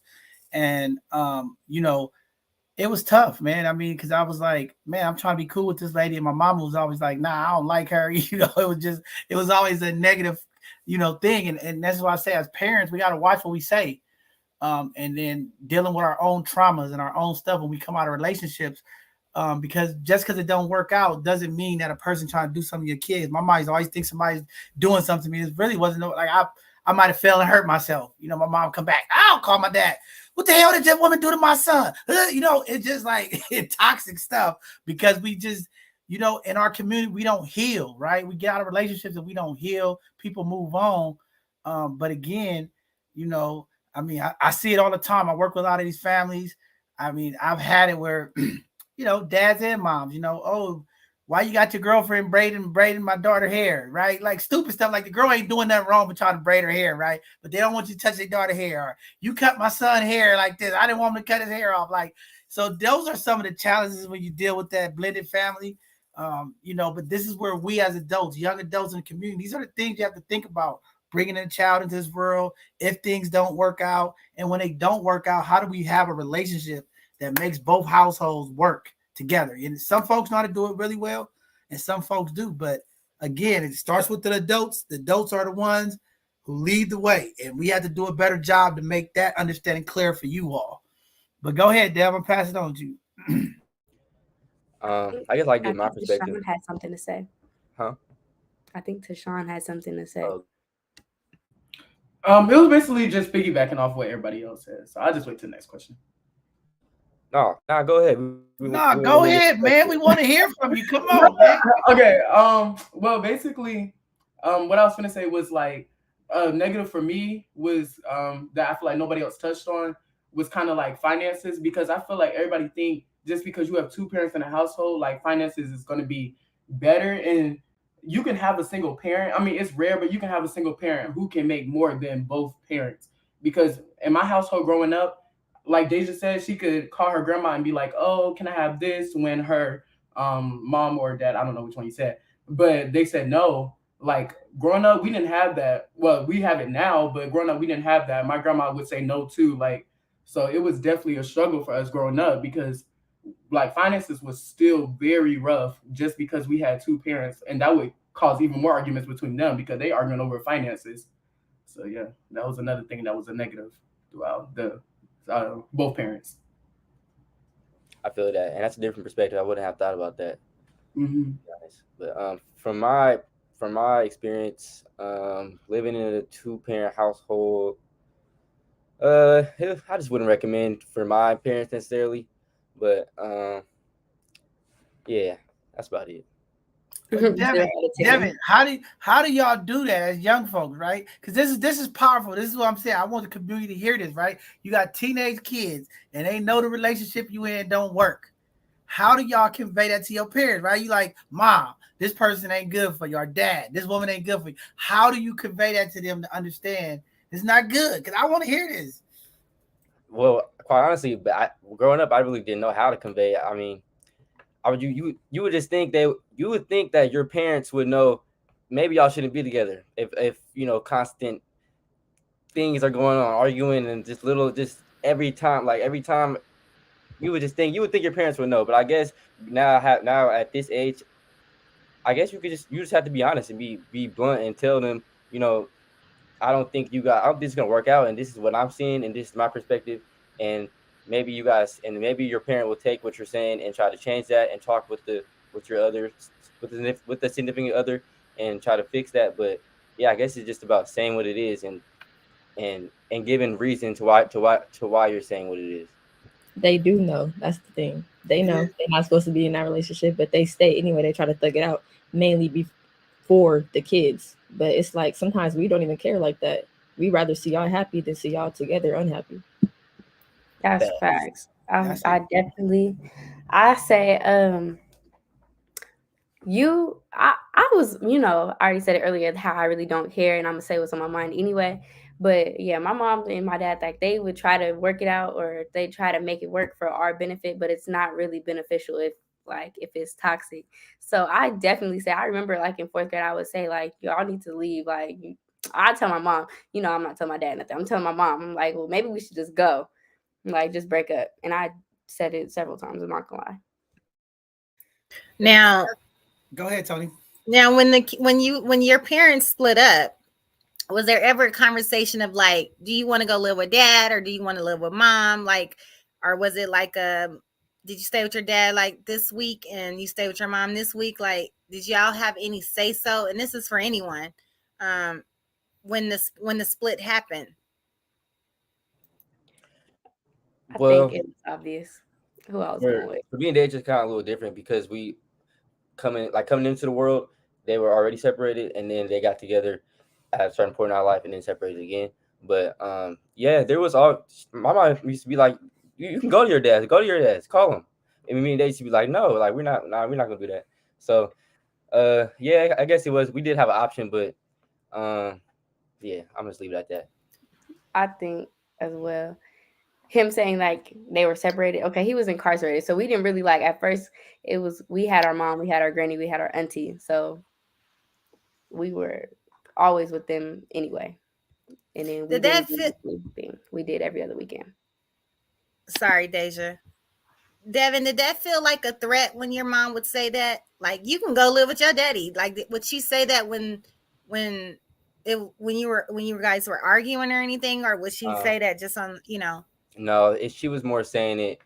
She knew we're not good because of the way that we grew up. We didn't have like the closest relationship with our dad, so we were already more closer to my mom. So she knew, saying that, she knew we was not about to call him and ask to come live with him. But um, there was a point where Deja did go live with my dad, and you can speak on that if you want to. But yeah. So no, to answer your question, no, it wasn't out of anger.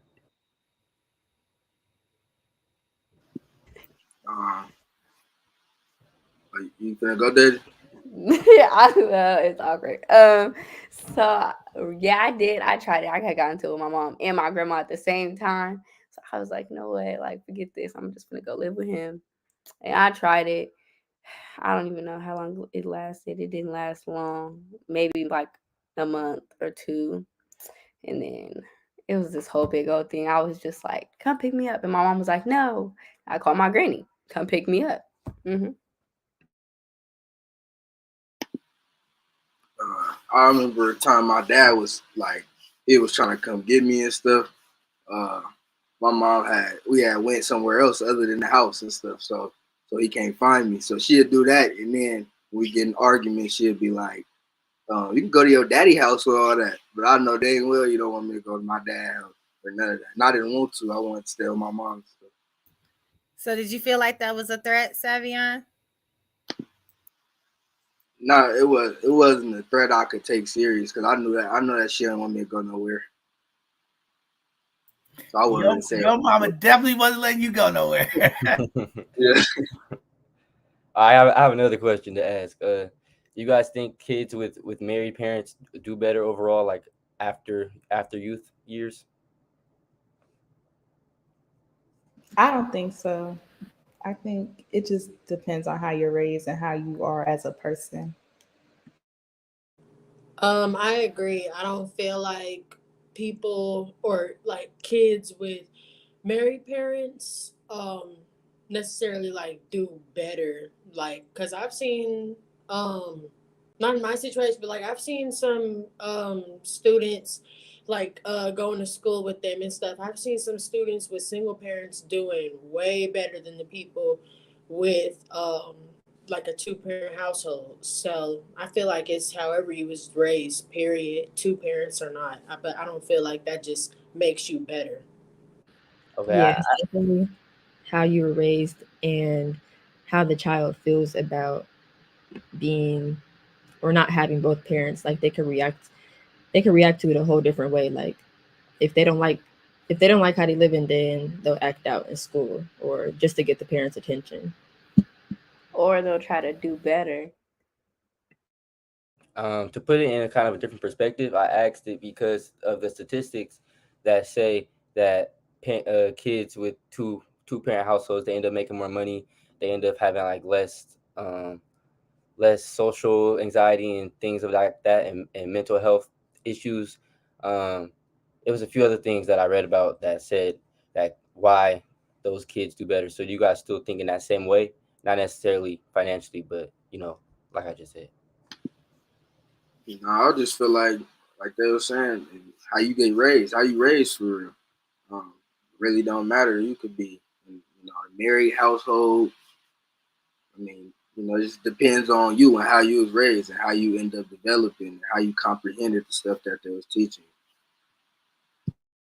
Yes, because I know some people that like really care that they didn't have a father or was raised in a single parent household and like are really sad about it. But I'm just like the type to not even care about it. Like I don't care at all. So, and I know some people like take it different ways. So I feel like it's based on how you take it. But I have to push back on that. I'm gonna have to push back a little bit on that, and this is why. Because externally, we say we don't care, but internally we do care. You know, and I'm gonna be real with you because it took me a long time to say this, and I'm 43 years old, and I'm gonna tell y'all this. I used to say that I don't need my dad. I'm like, but as you go through life and you go through situations, you go through things, you be like, damn, man, part of this stuff that you deal with is because I didn't have my dad there or I didn't have my mom there, whatever parent that's missing. It always plays a part in some things. You like, dang, why am I? I'm telling you, you gonna have those days. I'm not saying always. You gonna have a day where you'll be like, man, if I had my dad here, I wouldn't have went through X, Y, and Z. And I hear it a lot of times with the young ladies, especially for the young women who don't have their fathers in their life. When they go through relationships, they go through certain things, and they go, man, I didn't have my dad to give me that. You get what I'm saying? Or young brothers, I didn't have my dad to give me that, to understand. You know how young men figure it out? They go through relationships and they go, oh, this is what my dad was talking about. This is what he was going through, right?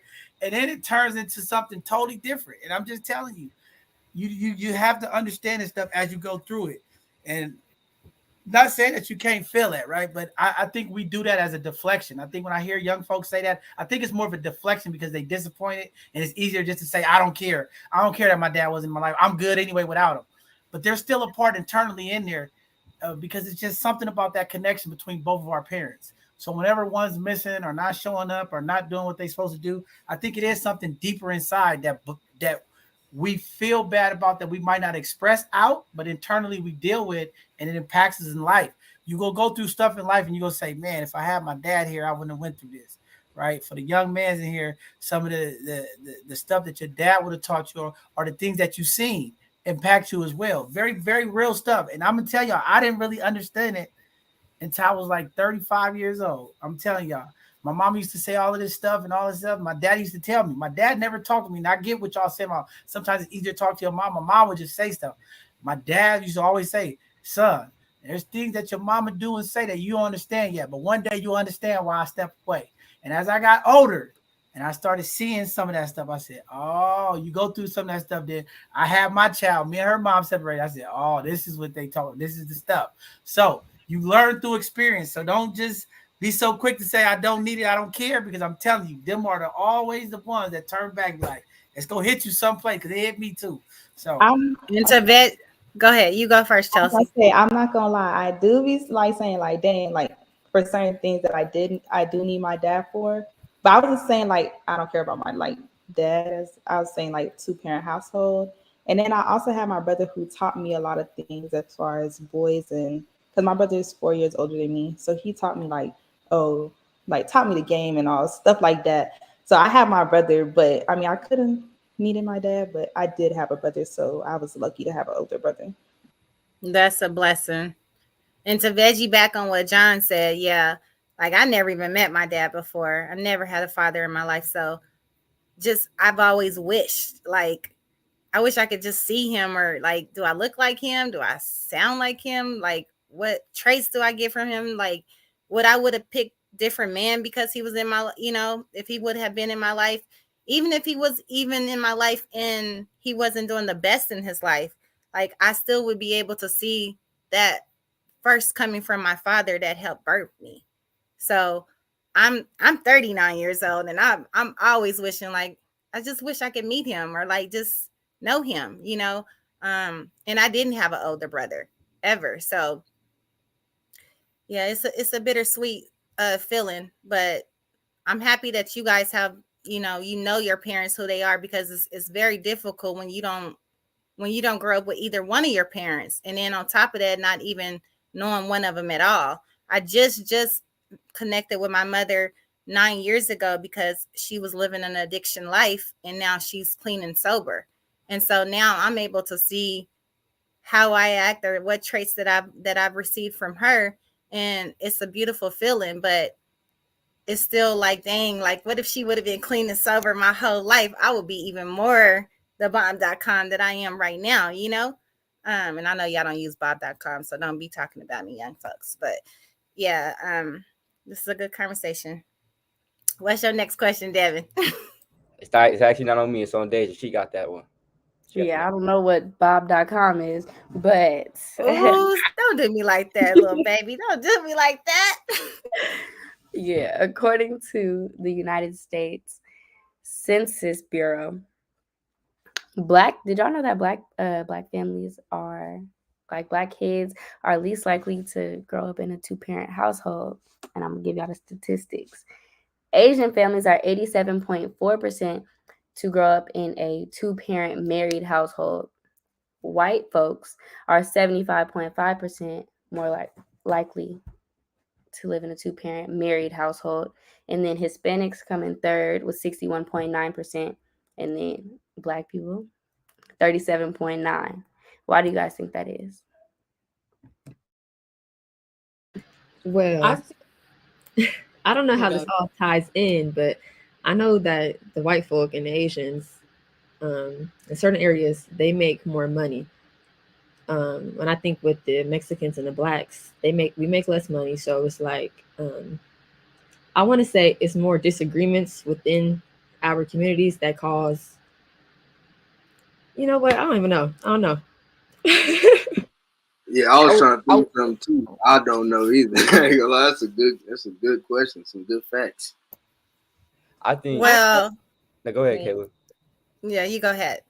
Okay, well, I just know like in our generation, as far as like all the youth in here, I don't know about previously why those stats are like that. That's honestly like kind of crazy to hear, but I feel like in our generation, I feel like marriage is kind of like spoken down on, like in a way, like almost like a lot of people of our generation, like they don't want to get married. Like they're okay with just being just a BM or a BD. You feel me? Like just being like, well, we just gonna have kids. We don't gotta get married, and I just feel like our generation normalizes the culture of just hooking up to have kids. And most of the time, you don't even got to be dating that person. Like, I feel like our generation doesn't really like, I feel like us as Black people, like, our culture, like, we just kind of like look at marriage and is like, that's kind of too much. Like, why do we need to be that committed to each other? Like I've heard it, a lot of people my age saying it. Like I don't want to get married. Like I'm okay with just keeping it at the boyfriend level or keeping it at the girlfriend level. If we decide to move in, create a family, create a life, so it's just not really normalized anymore.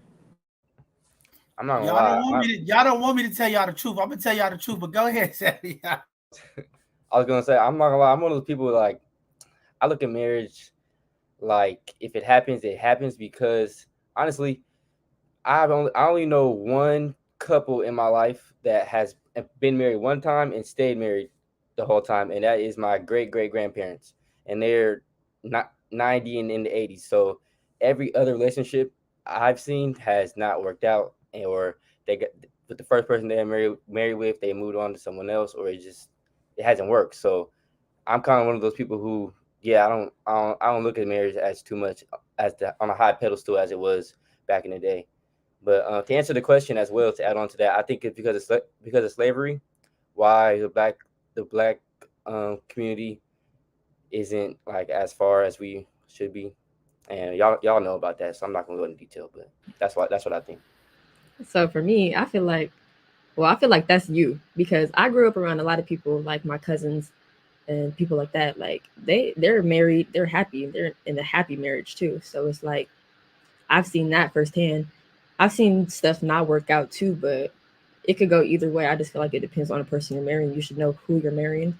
I know people change, but like you should know. You should just know. You, Johnny. Hey, let me say something.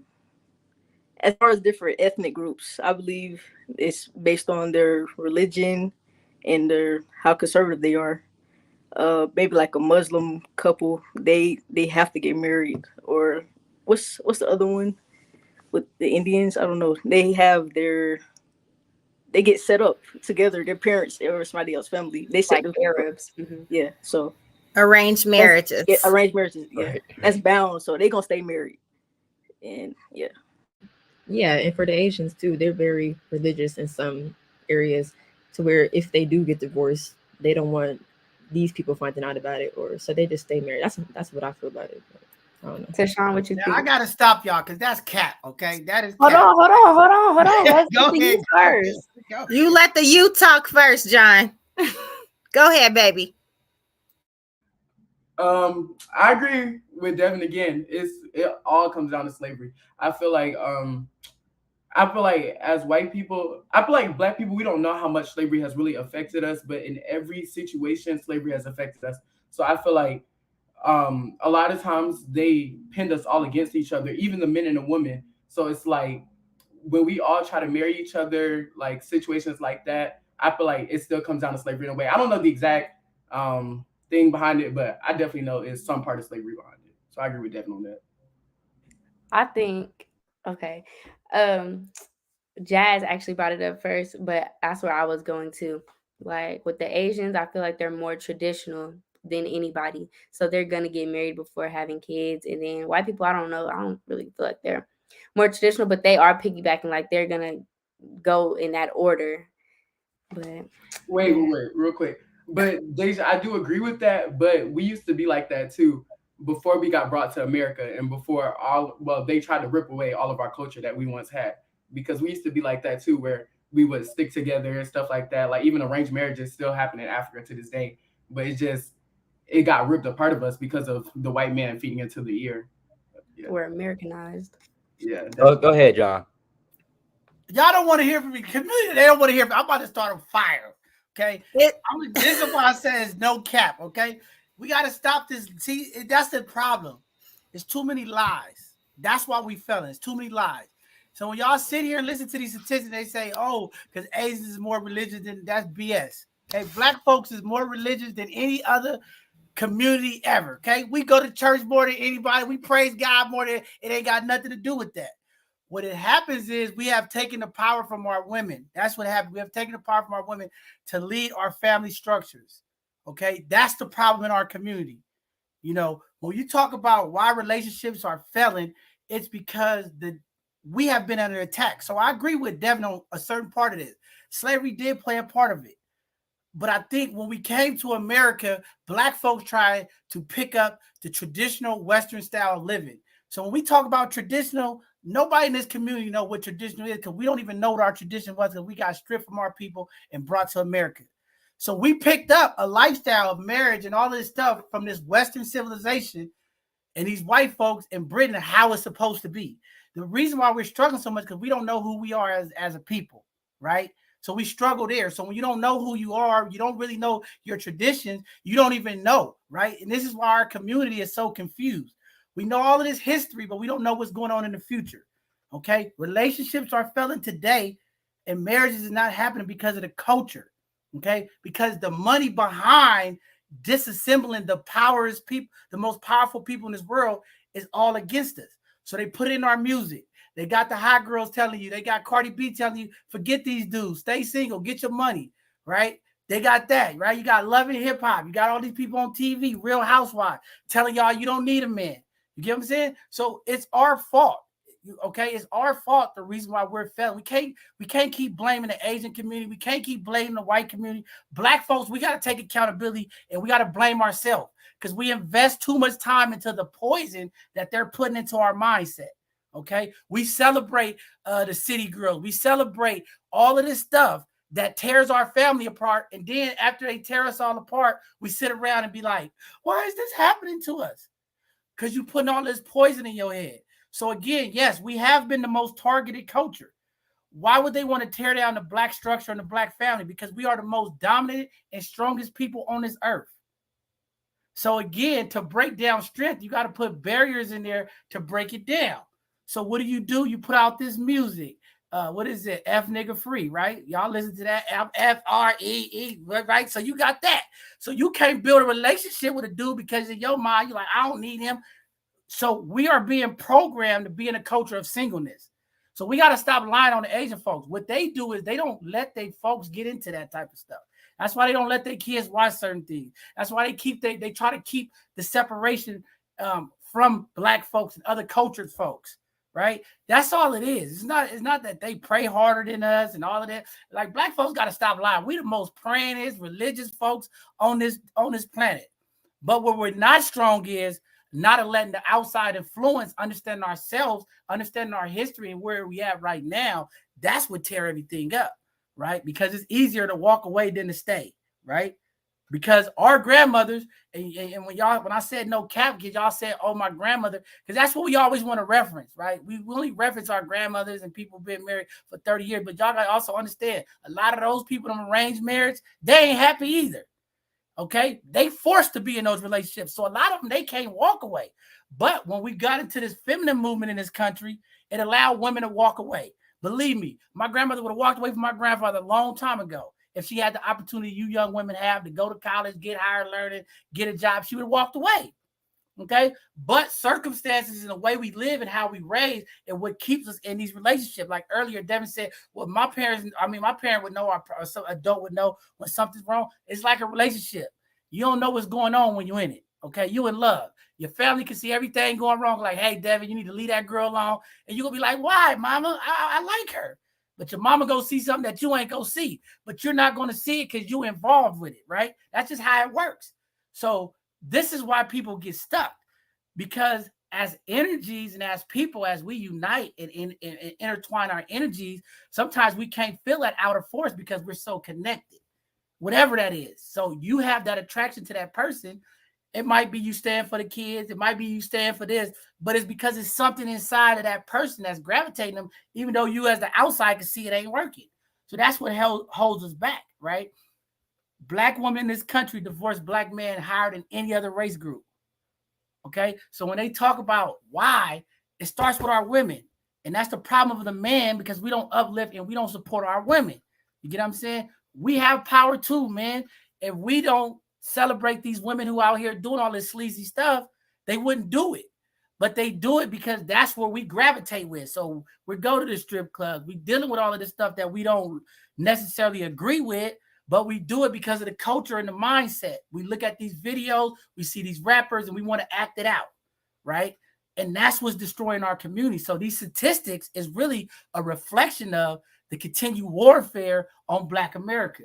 So when you create laws and policies to remove Black men out of the house, when you create policies and laws to remove our young men and young women out of schools, you miss all of that.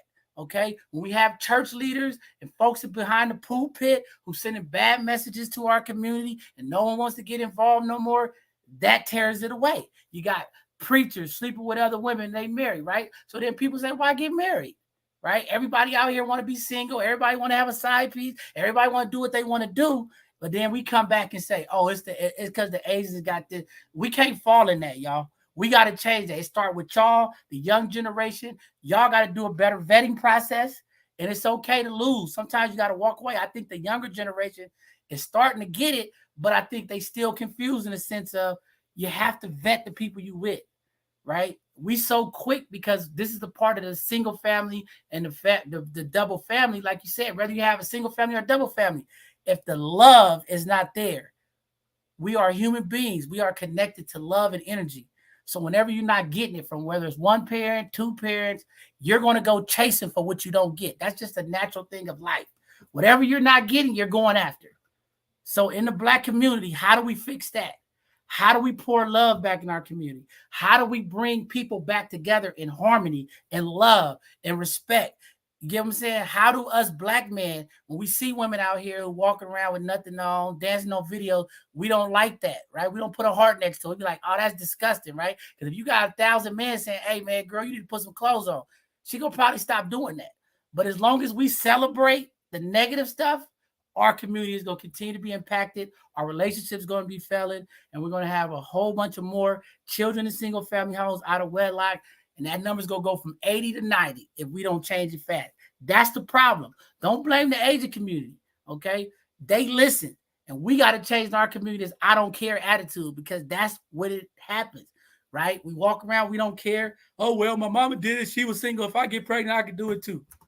Right? We just hoping and praying that we hit the target. And that's what happens sometimes. We just pray and hope. Like, if I get with this person, I hope we get married. I hope we be together for forever. But we don't do the proper vetting of the people we with. And as young men, as young women, you got to stand on your boundaries, and you got to learn that your boundaries, you can't let them cross. We get our boundaries crossed because we go through things, and now we in survival mode. So we deal with people we shouldn't be dealing with, right? Because maybe my money is messed up right now. So now I'm hanging out with this dude or this girl because my money ain't right. You putting yourself in a vulnerable situation. Or maybe she got a house and I don't have a house. So now you putting yourself in those type of situations. So again, we have to uplift each other. We have to build each other. And we have to lead in love. And we got to stop all of this foolishness on social media telling everybody to lead their dudes and all that. That's what's dividing our community. Because if you happily married and you walking on scrolling down your timeline and everybody ain't got no clothes on, what's going to happen? He going to be looking But you also have to have conversations, John. You got to be around the people that are thriving in the marriage or in the relationship. And then another thing that a lot of things that go wrong in the Black community when getting married or deciding to be a partner with someone, you're not going to counseling and finding out like the background of who you're dealing with, because you're only living for the now. And that's the biggest part. Like, you have to go to counseling. You have to go to marriage counseling if you decide that you're going to spend the rest of your life with someone. You just have to, because it's just too much. 6 months later, you realize you don't like the way he chew. Yes, ladies, you don't like the way he chew. Okay, you don't like that he cutting his toenails or whatever it is. And like, you you snore. need to find, and you snore, girl. You snore. Not too much Okay. snoring. But I definitely agree with you, and that's what I'm saying. But that's all part of the vetting process, right? Typically nowadays, when you go out on dates and you meet people, all they want to talk about is where you work at, how much money you make, what degree you got. You see what I'm saying? When I say vetting, we got to do a better job of the questions that we ask. Do you talk to the person? Do you have a therapist? Do you go to the doctor? Some of these people don't even go to the doctor. Some of these people don't even have therapists. You got to ask the right questions. When you stressed out, when you going through something, who you go to? Right? Who taught you how to date? Sometimes you got to ask. Sometimes we don't even get, some of our kids don't even know how to get to date because of how strict our parents was. I'm going to tell you right now, when I was growing up, I don't know y'all age, I couldn't even have a conversation with my mom about sex. It was like, don't do it. Right? So we having all these kids out of wedlock because as parents, we're not educating our community on safe sex practices. Right? We're not talking to them about the responsibility that they go through. Right? Because we feel like it's an other thing. So one of the things that we got to change in the Black community, we got to have these open conversations about sex, safe sex, responsibility of parenting. Those are questions we don't never ask. You go on dates, you'll never hear nobody ask, do you got any mental health issues? You get what I'm saying? Do you have any different issues? We don't ask those questions. All we talking about is you look good, what kind of money you make, do you got your own apartment, do you got kids? But we don't start getting into the real stuff, right? Then you 6 months, 7 months in love, and you find out all of this mess, and then you mad. How you gonna be mad and you wasted 7 months because you wasn't asking the right questions? So again, we need to have dating classes. We need some married women and some good women out there to teach our young ladies how to vet. And for brothers, we got to get some good men out there that can teach y'all how to vet or at least get the right questions. Nobody's perfect. But again, if you got that right leadership that could give you the right information, at least you have the right questions to ask. You know what I'm saying? And not put yourself in those situations. But to my young people, y'all got to be open to listen too. You know what I'm saying? A lot of times y'all mama and them is telling y'all this boyfriend you brought to the house, I don't like him. Something ain't right because she might be feeling his energy. But you ain't smart enough to listen. And the next thing you know, he didn't hit you upside your head and you wondering why. You didn't listen to your parents, right? Or you didn't got somewhere, you got stranded, he ain't got no money because your mama told you he broke. He ain't got no hustle in him. You get what I'm saying? And that's where we fail in these single families sometimes. These women, they just take care of these young brothers. Okay, so now he can't be a man, he a baby boy. All he wants y'all to do is take care of him because all his mama did is take care of him. So he didn't have to get out there in the streets and hustle and work hard. You get what I'm saying? That's what we got to be talking about. When we talk about these families, when we talk about where we going for our young folks, this is what it's about. Having these conversations. Sometimes we can't have these conversations with our parents because they can't deal with it. Right? How do you approach your mom and dad when you beat somebody? Probably won't even tell your dad you dating somebody, right? Because he's like, I don't want to hear my dad. He gonna be tripping, right? So again, until the man of the community and the women of the community can be open, can be vulnerable, and have these type of conversations, we are going to continue to suffer in those areas that Devin and Deja read when it comes to statistics. So to fix it, we all got to do it. The adults, it starts with us. And I got to say to all y'all young folks out there watching, And to my youth, I have to apologize because as an adult, we failed y'all. You get what I'm saying? All of this stuff y'all going through is the fault of the elders of the community that has misled y'all. For all the mamas out there telling y'all young girls, go find you a baller, get the dude with the most money. Like, that's the problem in our community. You get what I'm saying? I can't blame y'all. That's just what y'all parents taught y'all. You know? So again, as adults, I apologize for y'all because it's us. You get what I'm saying? Y'all are just getting the raft of what we did wrong. Okay, all this stuff y'all see now, these mamas and them was doing this back in the day. They didn't tell y'all that because I bet you they didn't want y'all to know they was swinging around on poles and doing all that stuff too. So y'all just think it's something new. But yeah, some of our mamas and daddies was out there doing that stuff. So again, listen up, be open. You get what I'm saying? Young people, be open. When you do get people in your life that's trying to give you good information, don't just push back and think, oh, they just trying to preach to me or they trying to come down and listen. When your mama telling you, I know better, it's because she's been through some things. So again, learn, listen, and that way you won't have to be in a single family household. You could be in a double family household, and you could be with the person that you could be with forever and change that statistic, because change that narrative start with us. So we got to get some good women out here to teach these young ladies how to be wives. You know what I mean? How to close their mouth sometimes and how to be submissive sometimes and how to do some of that stuff. Y'all got to learn that stuff. These modern women, they don't think like that. So we going into this generation that I don't care. I do whatever I want to do. I can walk away. And that's what's failing our community. So these other race groups, they get it. Their families stick together. They ride through it and they raise and walk through everything with everybody. But a lot of us in the Black community, we don't do it. So that's what's hurting us. But we are almost getting close. We over time. But I'm going to give y'all a couple minutes. If any other questions y'all want to answer, go through so we can get through today's show. And I want to get some parting words from everybody. I appreciate y'all. This has been a dope, powerful conversation. I see the community.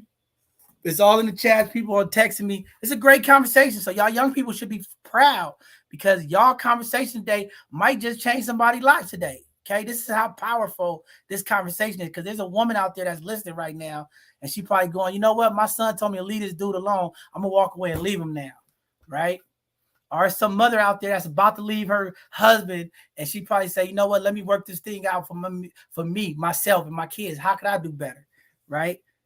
So these conversations help our community. When we talk about healing, when we talk about things of that nature, it's really about opening up and having a conversation, being vulnerable. And each one of you all have displayed the things you went through that's going to help somebody else because they not knowing. So, okay, somebody in there with a young baby right now, they don't understand that feeling that they going through. So, it's just things of that nature. Definitely there's a lot of respect that needs to be taught. But again, it's work. It's a continued work. And it's just like, you get what I'm saying? It's going to keep happening. So we just got to work together on fixing it. I see them coming from, they in certain situations they do need to close their mouth. We could agree to disagree, but again, with our mouths, my grandmother always said, your mouth sometimes will run away your blessing. That's why a lot of these women out here are single right now, because they mouths. Okay, so you can disagree with me, Miss Hicks. I know who you is. You can disagree with me. I'm gonna tell you, some of these women mouths is the reason why they single. If they close their mouth, they have a better relationship. Sometimes you got to learn them type of things. You know what I'm saying? But I'm gonna leave it up to the youth. Any last questions, and then we'll give everybody parting words. For the one that was saying our men need to learn how to respect the men's group coming soon. So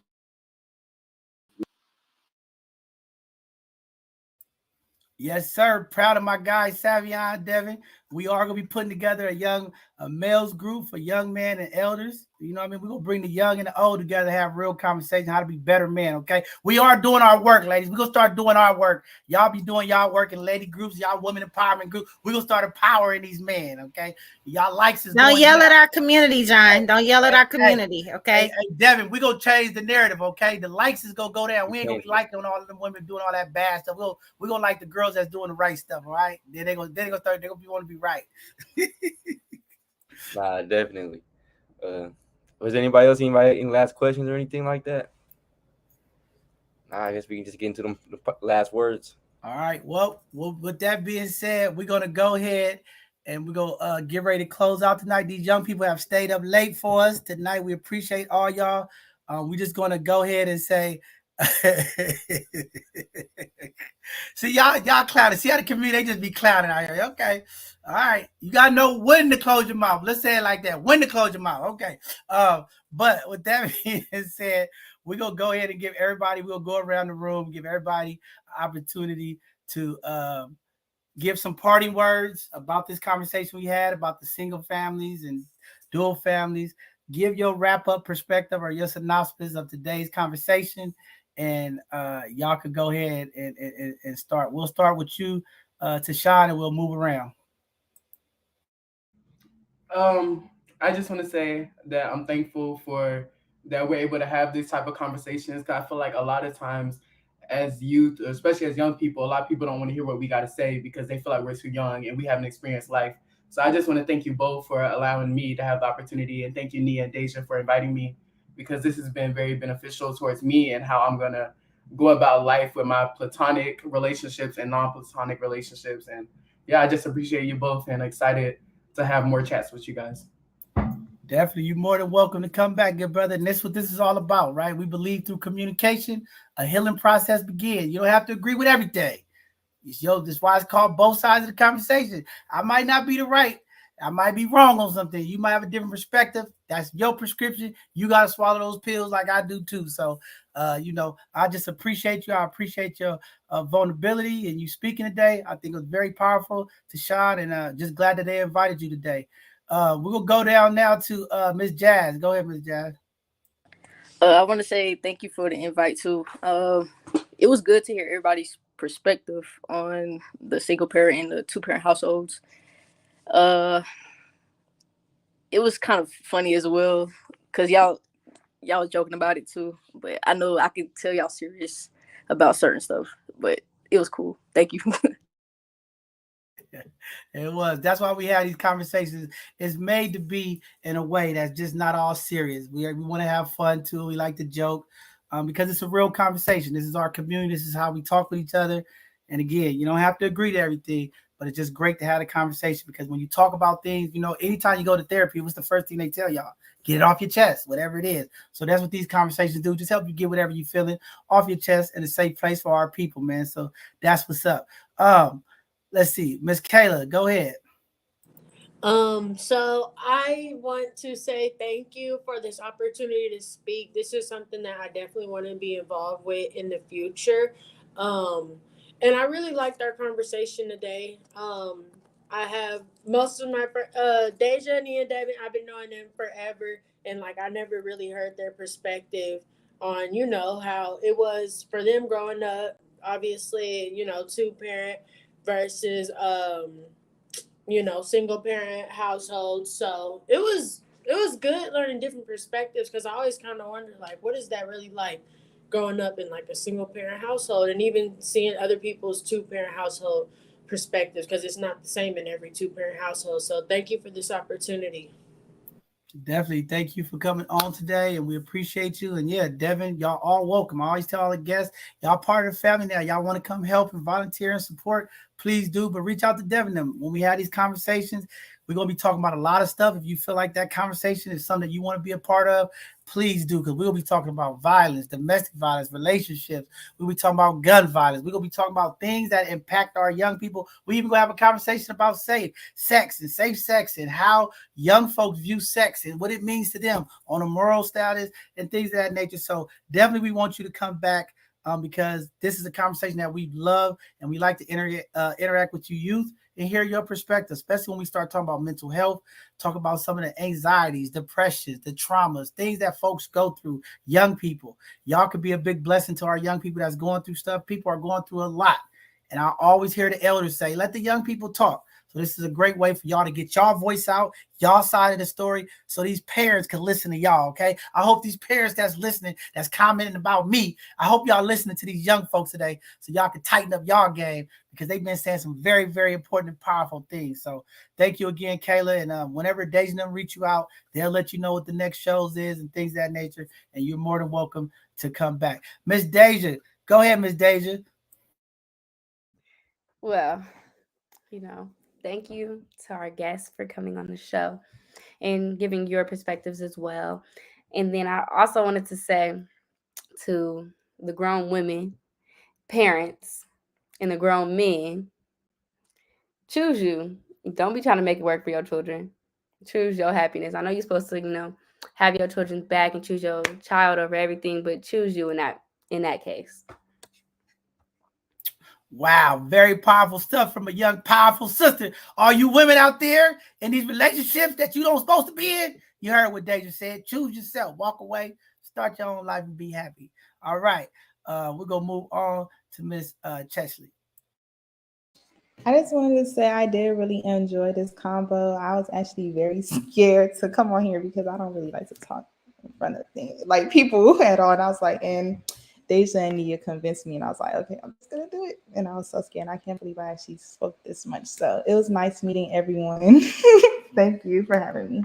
Now you could have fooled me. You was a natural today. See, you don't even understand your own ability. You thought we was gonna be in here messing with you. But again, I'm glad you said that because this is what we're trying to do. Empower the voices of the young folk. Empower our community. We have to stop being silent. Okay. We have to make change. We have to speak up because we all have things that we deal with, we go through, we feel. And this is the way to do it. Get it out there, get it off your chest, move forward. We can't worry about what people think about us. Right. I always tell people, why do you like, John, you so free to just talk about all this stuff? Because I don't care. You know what I mean? Your experience is your experience. The way you grow is you go through things. You don't learn nothing in life. You got to go through some stuff. You know how your mom and your daddy get all this wisdom? Because they done been through some stuff. They done been through some relationships. They done been through some hurt. They done been through some trauma. And that's why we give that information back because we done been through it and we don't want to see you go through it. But again, appreciate you being here. I didn't know you was nervous. You was a natural today. So God is working through you as well. Brother Savion, what you got to say to the community before we close out today? I want to thank the new guests who came on the show. You guys did a wonderful job.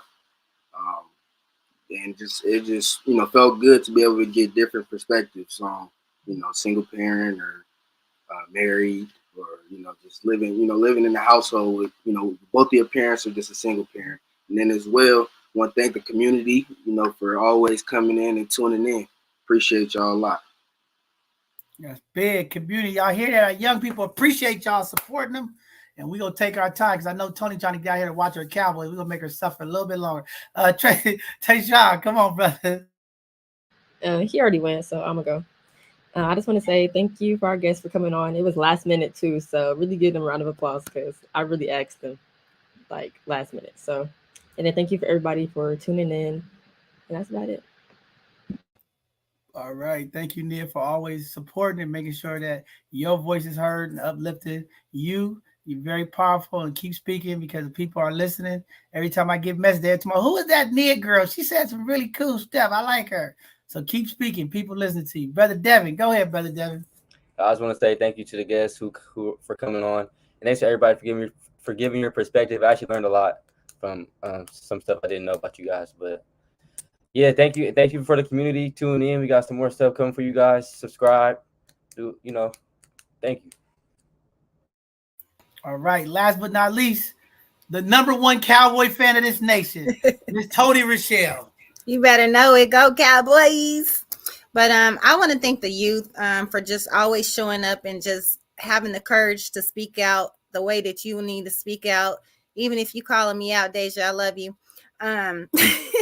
But it was a great conversation, and I love hearing the perspective of the young folks because it actually helps me, and like John said earlier, like you just never know who you helping or who's watching or may need to hear what you're saying. So Chelsea, girl, you are natural. Come back, please, as well as you, Tayshawn. Like I really enjoyed you guys, and just keep this conversation going. Keep telling people about what we're doing because there are different perspectives out here in the world, and we need to hear each and every one of y'all voices. So thank you for showing up and showing out, and keep us sending, young folks, because we're going to get through this together. All right. Thank you, community. Today has been powerful. It's been very impactful. You heard from our youth. They let you know what they think and feel about being in a single family home as well as having a dual family home. As you can see, both have different ways, both have different understandings, different lifestyles, different ways that people understand what it looks like to be in union. You can be a single parent and still have a great success story with your young folks. You could be in a two-family home and have a great success story with your young folks. Or it could be the opposite. But the thing is, make the wise decision.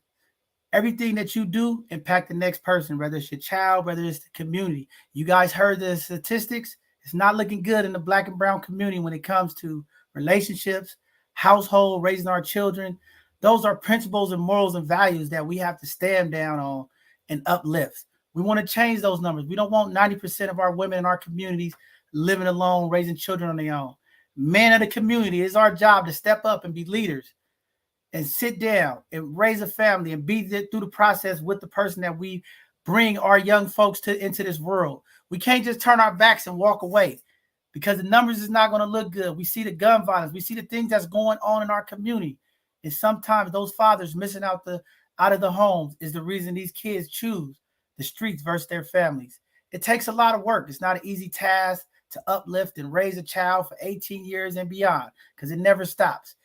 We have to do our part. We have to bring love and unity back to our community. Sometimes it's difficult. Sometimes we have to apologize. Sometimes we have to grow. But we can get there if we work together. It's a day-to-day challenge. It's a day-to-day maintenance. Nothing is easy. It's always work.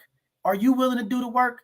But today our youth told you their perspective. You heard the young folks.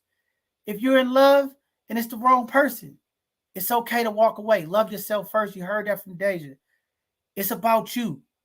But remember, everything you do impacts the people around you. So your parents that hang around in a situation that's toxic, you impact the children that's in your house. You have to be the responsible person to make the right decisions, to move on and make a better way for them. Fathers, you heard from the young brothers in here.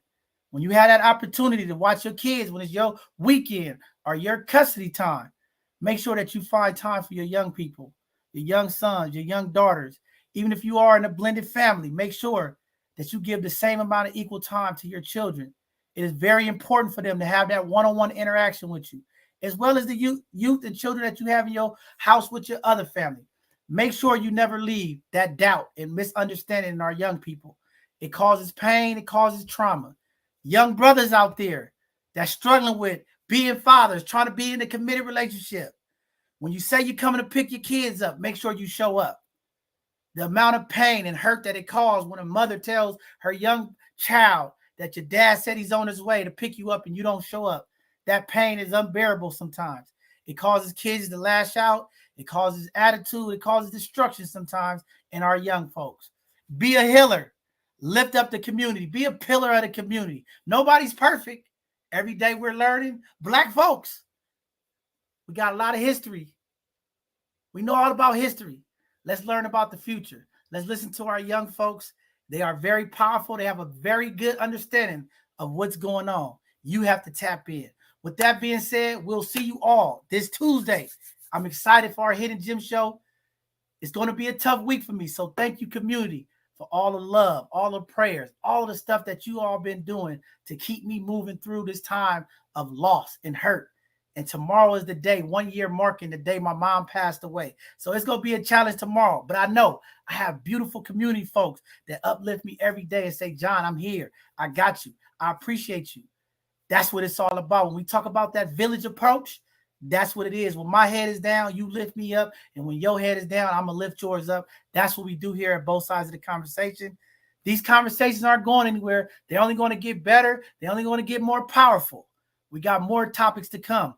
Next Sunday, we're talking about the violence. We're going to bring on some violence prevention folks. We're going to bring on some folks who have been impacted by violence. We're going to have some folks in there that's going through it and trying to change the violence. We got a lot of work to do, community. We can't just stop. The marching continue. We can't just let the situation with George Floyd and Breonna Taylor stop. There's officers out here still killing people in our community.